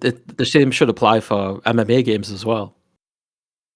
Yeah, because like not everybody does throw the same punches, but not everybody throws a right Right. hook the same way. Not everybody throws the 1-2 the same way. It's like basketball games, how people have different throws and stances and stuff, right? Yeah, 2K used to be really great about like people having different packages for like layups, dunks, etc. Yeah. And I'd like to see that with the UFC games cuz like especially once you get to the grappling, which apparently they didn't do a whole lot to the grappling this year, which I fucking hate, but yeah, baby steps to eventually get to a game where everything's done on some sort of reasonable level of quality. But like fucking Charles Oliveira, like his guard should play differently than somebody else who's not as high level. Yeah, Like prime definitely. BJ Penn's guard should be like dangerous for anybody who's not like a GSP level wrestler. And Yeah, that should have been that's type of stuff, you think would have been implemented a long time ago, honestly. yeah, and so like there's like a flow state mechanic. I'm trying to find the screenshot that I sent you so I could read it, but it sounds like the fucking thing where like somebody gets rocked and you get max stamina for a few seconds as like a chance to like finish them. Yeah. Yeah, which engages an athlete's standout skills in punishing fashion. There's ragdoll physics and improved damage reactions as part of the quote unquote real time contact system. Hall of Legends and the Legacy, which let you experience the stories of UFC greats or carve your own path from backrooms to the bright lights. There's also a chance the Hall of Legends mode's the showcase and it ends up being specific to Max Holloway, but like I like Max Holloway. I would be incredibly disappointed if that was the only guy featured in that mode. Like if he was the first, I would be a little bit upset, to be perfectly honest with you. I would be a little heated. Mm. I also tried signing up for the beta like I did with UFC 5 and I do not believe I got it. I did not get an invite. Balls. But I did get an email about defense in EA UFC 5. That's a funny marketing tactic. Let's send an email about the last game right before we reveal the new one. That's hilarious. Yeah, that's strange. Yeah, I'm Oh, wait a minute. Oh, why Oh? would you write a wish list for something and format it like it's something taken from a product leak? Who wrote a wish I list? thought somebody on Operation Sports had like, this is what we want, and it's like it's written like the fucking Smiths Oh, listing. So I was about to start reading shit probably off. because they used AI to put it together. Probably. Yeah. TKO loves AI. Yeah, they We do. They we've have the learned right recently. storylines. That explains why they're doing a funeral for the gingerbread man. Yeah, I don't want anybody to ever bang on like how shitty Russo era WWF was ever again if they like this shit. They're like actively telling you if you're a traditional wrestling fan, we don't fucking want you. Even if you're a traditional WWE fan, we don't fucking want you. We want like boo boo face YouTube thumbnail reaction people. That's who we Yeah. want. I mean, yeah, definitely. That's definitely their target. That's who they're making this shit for now. Hmm. I'll I also think say that's real quick on note of the UFC. Next this coming Saturday, Hamza Chimaev and Sean Strickland are going to have either the funniest fight in the history of the sport, or someone will die in the cage, or out of the cage, or what's more likely is Hamza Chimaev is just going to grapple him for 5 rounds. I don't know. It's like the first UFC fight in a minute where it's like I kind of need to know how this one turns out. Mhm. And I saw some like shit on Instagram that Sean Strickland's already doing what Sean Strickland does with his fucking pre-fight trash talk, and it's listen, man, I know that Chimaev is like fucking Caddy Rob's babysitter, basically. I kind of think I want to see the neo-Nazi get grapple fucked by that guy. Actually, I kind of think I want to see the neo-Nazi get his ass kicked. Yeah. Unfortunately, it's by somebody who's like probably equally as terrible of a human being, but this is where we're at. When does Trump pardon War Machine, and when does he come back to the UFC? Well, Dana White didn't like him, so I don't think he ever does get pardoned. I watched a actually YouTube documentary on him recently. Very gross. I remember when that thing was going on. Yeah, that was awful. That dude should have been fucking poked full of holes the second he got to general population. Yeah. That guy should have got fucking aired out like a fucking clothesline in the springtime. That doesn't make any sense to me. I often have these like true crime videos when on the background when I'm doing different things. So I think his was one that popped up, and I ended up watching that. Horrible person. Oh yeah. Another documentary I actually watched and didn't have a back in the background was the documentary about George A. Romero's Resident Evil. I still need to see that. Yeah, maybe I brought that up the last time we recorded, but that was interesting to see. Did you see the trailer for the new movie? Yeah, it looks like a perfectly okay horror movie. Holy shit, did you see all the backlash around it though? No, but you mentioned something about it, and a couple other people did too. Oh my my thing God. at this point is like, yeah, I'm gonna go see Mortal Kombat probably this weekend. Yeah, I got my ticket I'm for gonna go see Thursday. Street Fighter. I work Monday through Friday this week, so best case scenario for me is I go Friday afternoon. Mm-hmm. Like I'm gonna go see those. I have no real expectations.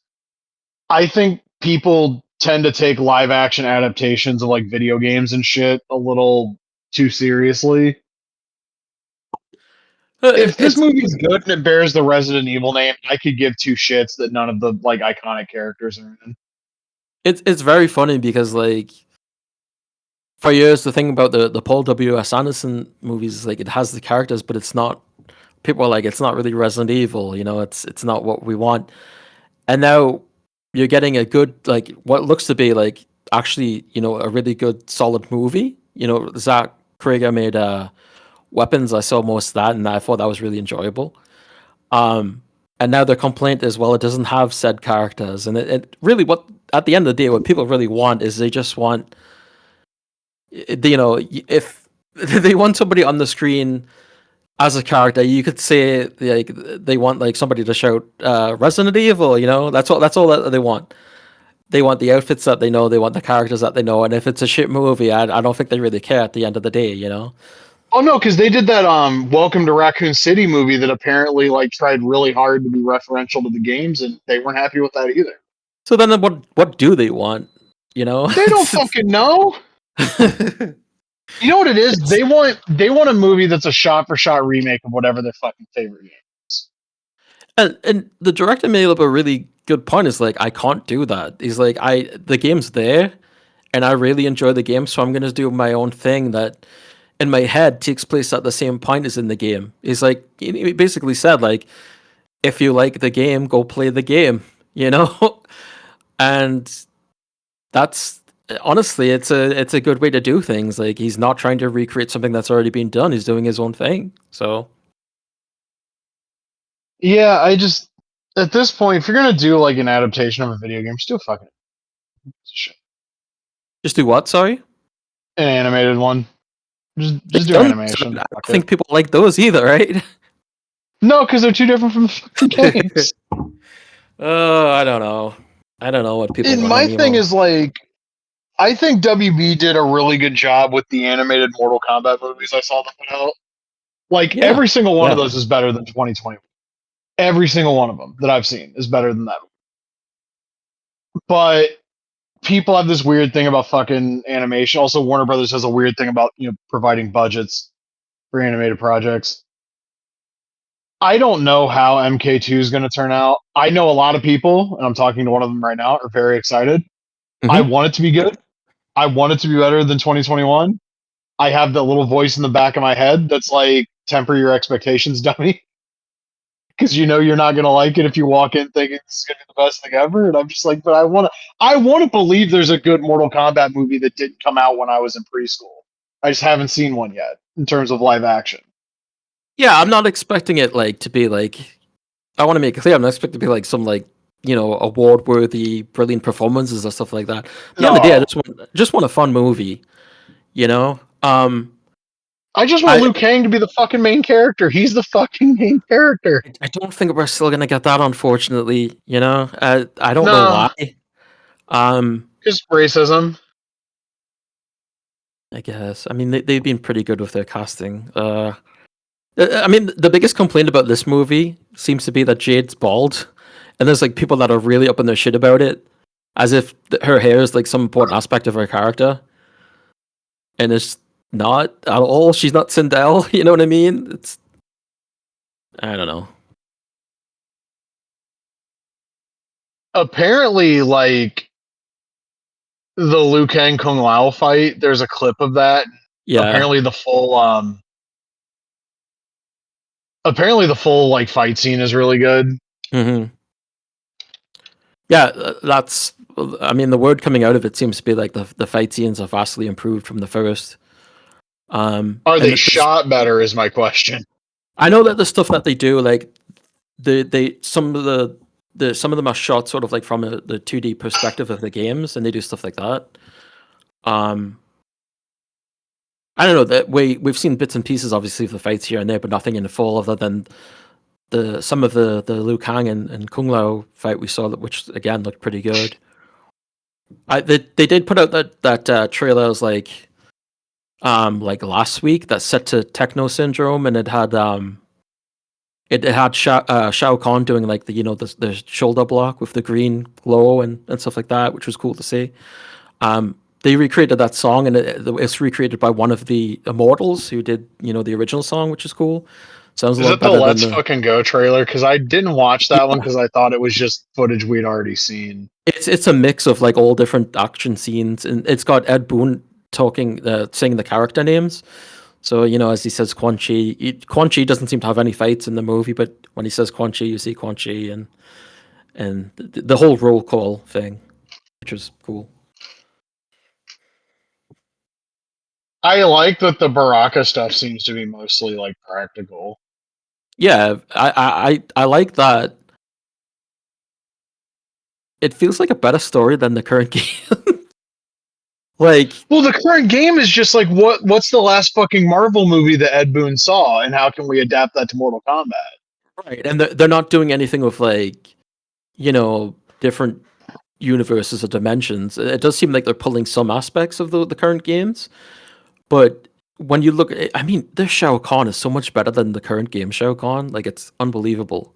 Like, design wise, like the Well, new one also has just like. in how he's utilized, Shao Kahn's been a bitch ever since they brought him. Like he dies Yeah, at the end of 9, but he's in fucking 11, and he's just kind of a bitch. yeah, and he's just like a general now, and he's got those goddamn horns growing out of his head or whatever. And in the movie, it's a much more of a classic design that they're basing it off of. It just It looks so looks much like this better. borrows a lot more from like the mid 90s games, which is absolutely Definitely. the right call. Yeah, I mean, it's got I the stage from Mortal Kombat 2 in there, so. it's got the one like blue fucking portals. It's got the Yeah. portal stage, but it's blue instead of red, Right, and which they've got the is pit in there as well. The acid bath stage is in there. the Deadpool. Yeah, yeah, Can't which call it is that though. which is super super cool that they've put that in there. I've heard about the scene that takes place in there, and it sounds like it's really early on in the movie, and I'm kind of excited to see that. It sounds rad. I think the person that wrote the first reboot Mortal Kombat movie needs to be drawn and quartered for doing the Cole Young thing. There's no reason that couldn't have been Johnny Cage in the first movie. Or fucking Liu Kang like it is in the fucking 1995 movie. True, yeah, but if you want to bring someone if you want to have like Liu Kang that's already established, and you want to bring someone who knows nothing about the world, then obviously Johnny Cage would be the next best option. Which is what they're Um, doing here. yeah, it's really weird, isn't it? It's like this is what you could have done to begin with. I don't know if you heard, but they dropped the whole Arcana tattoo stuff. There's none of that in this movie. Good. Yeah. That shit was stupid. It was the dumbest aspect of that of a movie that had like really only dumb shit going on. That was like the dumbest decision made. You didn't need an explanation for it. It's just like people are born with these powers that makes them better than average people. Like nobody has ever fucking in earnest asked why does Sub-Zero shoot these? No, doesn't matter. Like He no, just he's a fucking cryomancer ninja. Everybody basically fucking just accepted it. yeah. Scorpion's a fucking I, hellspawn ninja. I thought that was the explanation for it. That just people were born with special powers, and then everyone else is just sort of normal, and that's just how it is. Well, So, remember around the time that movie came out, there were people that wanted origin story movies for all the main characters, and like yeah. the Surf Dracula meme, like people really love that shit. Like you get an hour and 40 minutes of how he became Surf Dracula and like 20 minutes of him being Surf Dracula. Mm. Like I don't need a fucking prequel series of how like Sub-Zero's background. I don't care. These aren't characters that had deep characterization anyway. They were palette swap fucking ninjas from a game from 1992. They have cool powers, they do cool shit. I don't care why they can do it. Actually, they should release that series and just string together all the FMVs from mythologies. That's a fucking money idea. That game rocks. I know like people have done the thing for years, like, oh, this is one of the worst games ever. I played through that game. It is bullshit hard. Do not get me wrong. But it is not that game is like the most 7 out of 10 game that has ever existed. And it got like just shit on. Yeah. Now, granted, having the rewind feature helps. Like Yeah. that's a cool thing to have. I'm pretty sure if I did a second playthrough, I would need the rewind feature way less because I kind of remember where the bullshit is now. Mm-hmm.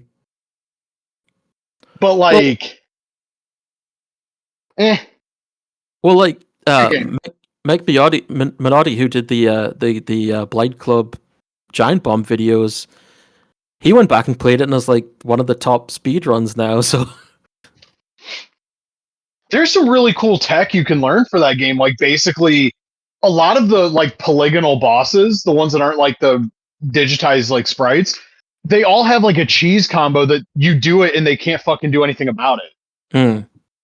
It's like jump kick, 3 punches, jump out, wait for them to take a step, jump kick, 3 punches. It's like really funny stuff because, like, yeah, you don't actually have to use any of Sub-Zero's powers against a lot of these bosses. Yeah. The Shinnok boss fight drove me up the fucking wall, though, I will say that. In the last fight, can't you just like steal a key and get behind the character and like finish it quite early? I think I remember that Yeah, from the videos. yeah, so you have to freeze him, open a portal, and fucking basically just run up, grab the shit, and then run back to the portal. That's awesome. Yeah. Yeah, if you don't know that that's the deal though, Yeah. and you have to go look it up on GameFAQs, and then you fuck up the timing of freezing him every single time. It's a little bit of a frustrating fight. Oh, I can imagine. But it's such a fun game because you can see they're like trying shit. The cutscenes are corny as hell, but it's like it's the fucking 90s, man. Yeah, it was cool they tried something different. Yeah, people were like, "Oh, Mortal Kombat tried branching out into different genres." Like, yeah, this was like actually a good idea. It gives you the ability to expand on these characters if you want to, and I think that game does a really good job of expanding not just Sub-Zero's backstory, but the shit with him and Scorpion. Because you have the option to not kill Scorpion in that Yeah. game. And it changes the story like a little bit. Like you don't get a whole boss fight and cutscene with him if you don't kill him. Like that Yeah. stuff's cool. Special Forces, which by the way, played a bunch of Special Forces. That game's not nearly as bad as I've been led to believe it is. It's not great, but it's a cool little game. And Shaolin Monks is kind of beloved, so Yeah. Shaolin Monks cracked the code though because people were like, "Oh, this is just co-op God of War with Mortal Kombat." and they went on to make Backyard Wrestling. Oh no, they made Backyard Wrestling first. Oh, that's right, yeah. from freaking Power Stone to Backyard Wrestling to that game to TNA Impact to WWE All Stars. That is a run. That is quite a list, yeah. Yeah, that is. I don't know how many people carried over from like Midway's dev team that made that game to All Stars, but there were a decent number of them. Sal DeVito was still fucking the head of the goddamn studio. Yep. Somebody needs to money mark a video game, like a sports game with like Mark Turmel and Sal DeVito at the helm. It'd be very cool. Yeah, it doesn't even have to be wrestling. It can be football or basketball or baseball. Just anything. It would be super cool. I don't remember what I was going to say next, but I think we've covered like everything. Unless Yeah, pretty much. I can't help a feeling like, oh, fucking Zombie Sailor showed the Pinnacle Shane Douglas. Like he got the samples in. It's not like, studio shots or anything, but regular 97 Shane smirking ponytail head yelling because he comes with a microphone. So you can have him cutting like a promo. And then there's like shorter ponytail with like facial hair. So like you're getting like 98, 99. Still no word when those go up for pre-order. I'm hoping it's after the G1 opener, if I can be perfectly honest. Because between KWK O-Ring Heroes Wave 1 and the G1 opener, I'm going to have like no money in July. Yeah, we should have also. I don't think we mentioned that the KWK Hayabusa and Sasuke went up for pre-order on Friday. Yeah. Sorry, go ahead. I was just going to say real quick, Hayabusa does not have 3 variants as was originally announced. He has the red, which is limited to 500, and white, which is J&J exclusives and limited to 200. Okay. Sasuke is just limited 500 regardless. That was all I had. You were going to reference Collect and Connect, I think. Yes, because I was, I was waiting for the pre-order to open, and I went on the website about midnight, and I was like, "There's nothing here." And usually they don't sell out, so I was like, "Oh, I'll check again in the morning." And I checked, and I'm like, "There's still nothing. Like, what's going on?" And I messaged them a few times, and I didn't hear anything back. And I was like, "Did I really miss it?" And then I messaged KWK directly, and he told me that they're out of town until Monday, or for the weekend. So the pre-order also got Monday. I was like, oh, "Okay, thank God, I didn't miss that." Because that's 2 that I definitely need. I did end up pre-ordering the Epic Liga. I got the red and white and the black because I feel like it's like I kind of need them. I would really love to get his Big Rubber guys and WrestlingThrift.com, the guys that are local here.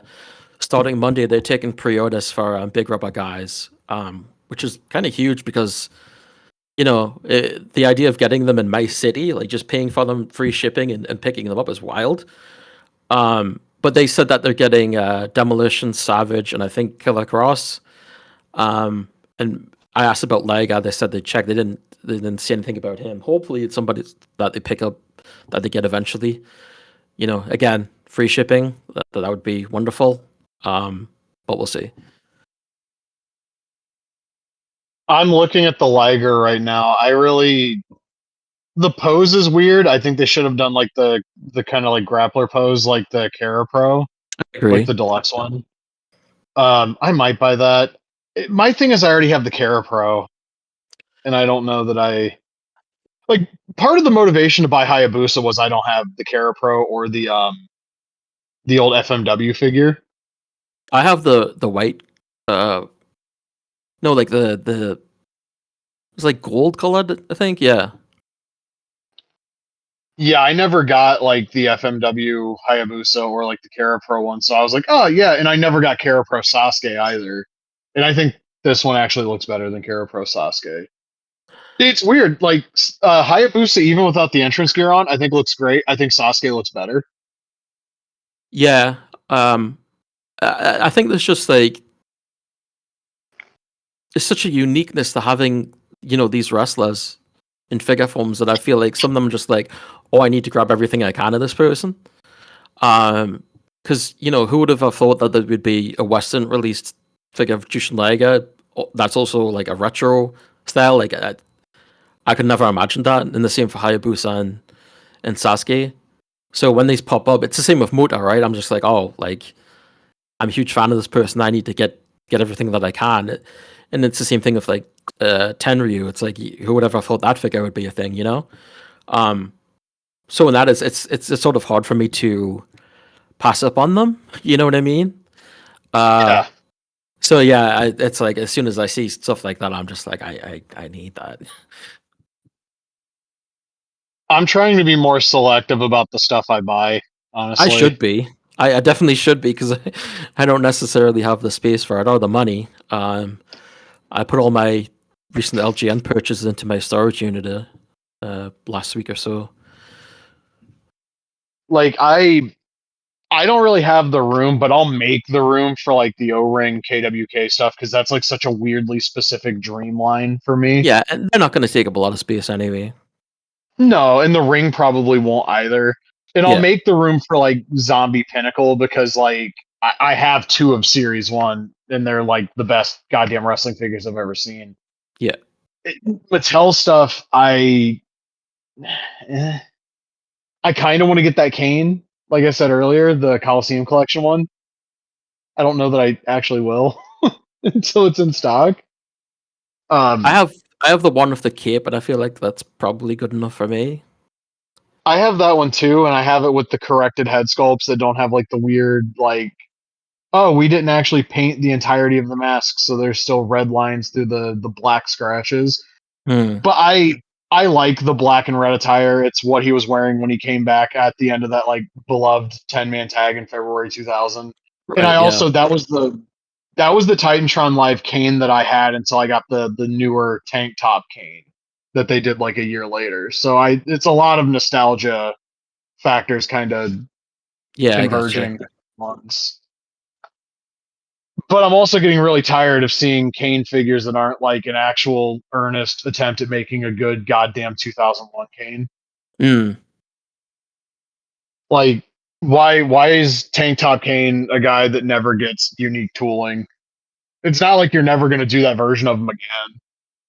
Yeah. It's weird. Yeah, well, Bill, kind of the problem there.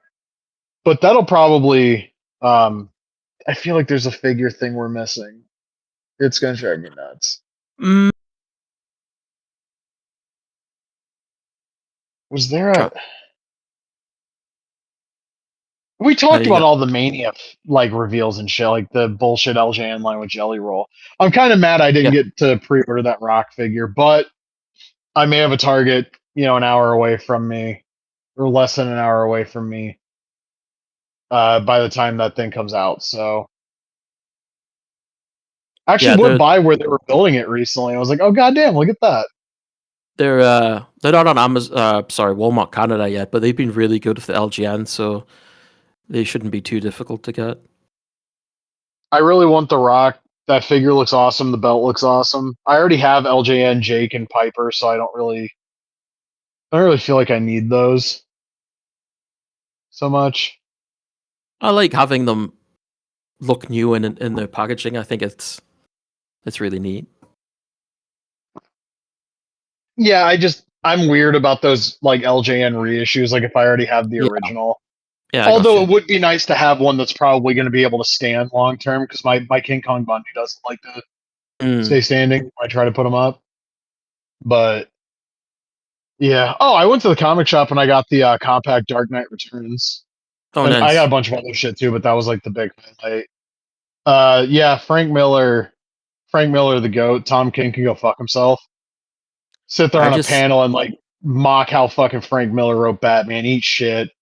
I just got the compact Rocketeer just came out. Just got it in the mail yesterday. Oh, nice. Yeah.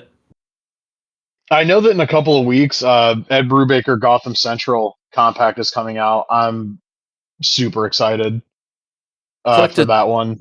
DC in a while. You know, I got moved on to like the Godzilla and I got some like Marvels and obviously the Rocketeer and I've ordered the uh it's Turtles, right? Yeah, Turtles the coming out. Mirage Turtles book that comes out in Yeah. September. Yeah. if my math is correct, I should be able to pre-order that at my local comic shop next month. Okay. I think, because I think it's like 3 months or whatever. And oh right, I did pre-order the TNG book where fucking Captain Picard's looking real jacked on the cover. Oh, I sent that to 'Cause my it's like friend because she was a fan of the Next Generation. I don't know if she got it though. I'm looking forward to reading that book too. I mean, there's the Planet Hulk Marvel Premiere collections coming out soon, which that's cool because it's Hulk. Yeah. I'd like to know. So they're doing the 8.5 by 5.5 $10 Spider-Man book that comes out in June. It's like stories from the Brand New Day era. Mm. But Omar from Near Mint Condition said there's going to be multiple because it's a new line that they're rolling out. And I'm just wondering what the hell. Like, are we going to get an X-Men book around the time that 97 season 2 hits this summer? Maybe I saw some there's some artwork going around of the new outfits and stuff that they have in the series. I saw that they're doing a prelude comic, so I pre-ordered the first like 2 issues of that at the comic shop. I We'll see. liked the 97 season 1 prelude comic, by the way, because it gave an explanation for why Sabretooth wasn't around because they fight him before that season takes place. Mm. We'll see how that season turns out. It from what we saw at New York Comic Con, that trailer looked at least as promising as the very first one we got for 97 season 1. So, fingers crossed.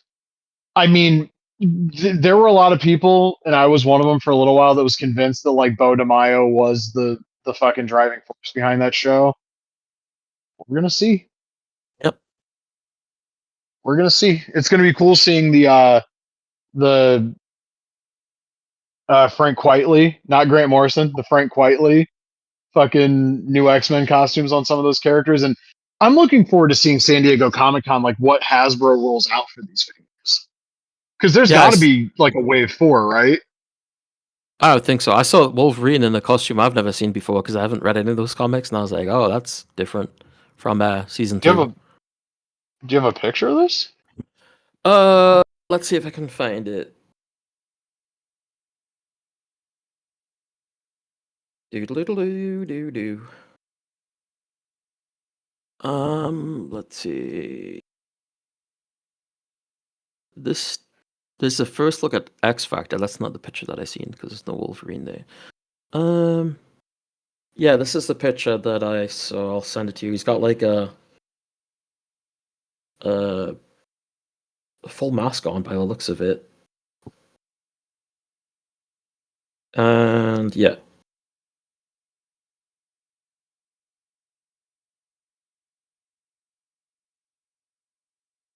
Oh, apparently it's June 13th for 97 season 2. Wait, no, that's the Tribeca Film Festival. Well, that's not when it's going to debut on Disney Plus, for Christ's sake. I sent you that picture that I saw. Take a look at this. I've seen that Wolverine costume. That's like a pre. How to put this? Those are like the Jim Lee costumes before the shit. Like those are the Jim Lee costumes before X-Men issue 1 in 91. Okay. Like Cyclops has like the big white X on his gear. That's like early. That's Jim Lee before the established Jim Lee design. That's fucking dope. So they're gonna have those and the new X-Men costumes. I guess I don't. I mean, that's what's going around social media anyway. And that's an interesting X-Force lineup, if nothing else. Well, it looks like now that you're dealing with the X Factor. That's the original X-Men until it's not. We haven't Strong put Guy Cracker looks on the cool. show. X Corp seems interesting too. I'm wondering what that's gonna be. Too many I X's. You know what? I'm wondering if the X Corp aren't like alternate timeline versions. Maybe. Mm. I'm wondering how Apocalypse plays into all of this. And is he gonna be the red herring like Sinister was in season one? Where you think he's the bad guy, and then it's like, oh shit, no, he's not. Yeah, I could see that. But like, who's unless they do some shit where Magneto ends up being the big villain again, who the hell do you supersede Apocalypse with? Mm, Because I don't think they're gonna do Onslaught. I don't know. I have no idea. I'm not the deepest on my X-Men lore. Yeah, this is gonna be something to see. Um, Having said that, we're probably good for this week. Um, I can't think of anything else, so yeah, we're good for this week. We'll be back next week because I'm off next Sunday, and then I don't think I'm off again until Memorial Day weekend. So it's 2 weeks. So we get critical 2 weeks in a row, and then there'll be a 2 week break, and then I honestly do not know after that because there's a lot of things that may be changing in my life and in my schedule. But until then, I'm Mongo. He's Lagerbusa. Take care and don't be an asshole.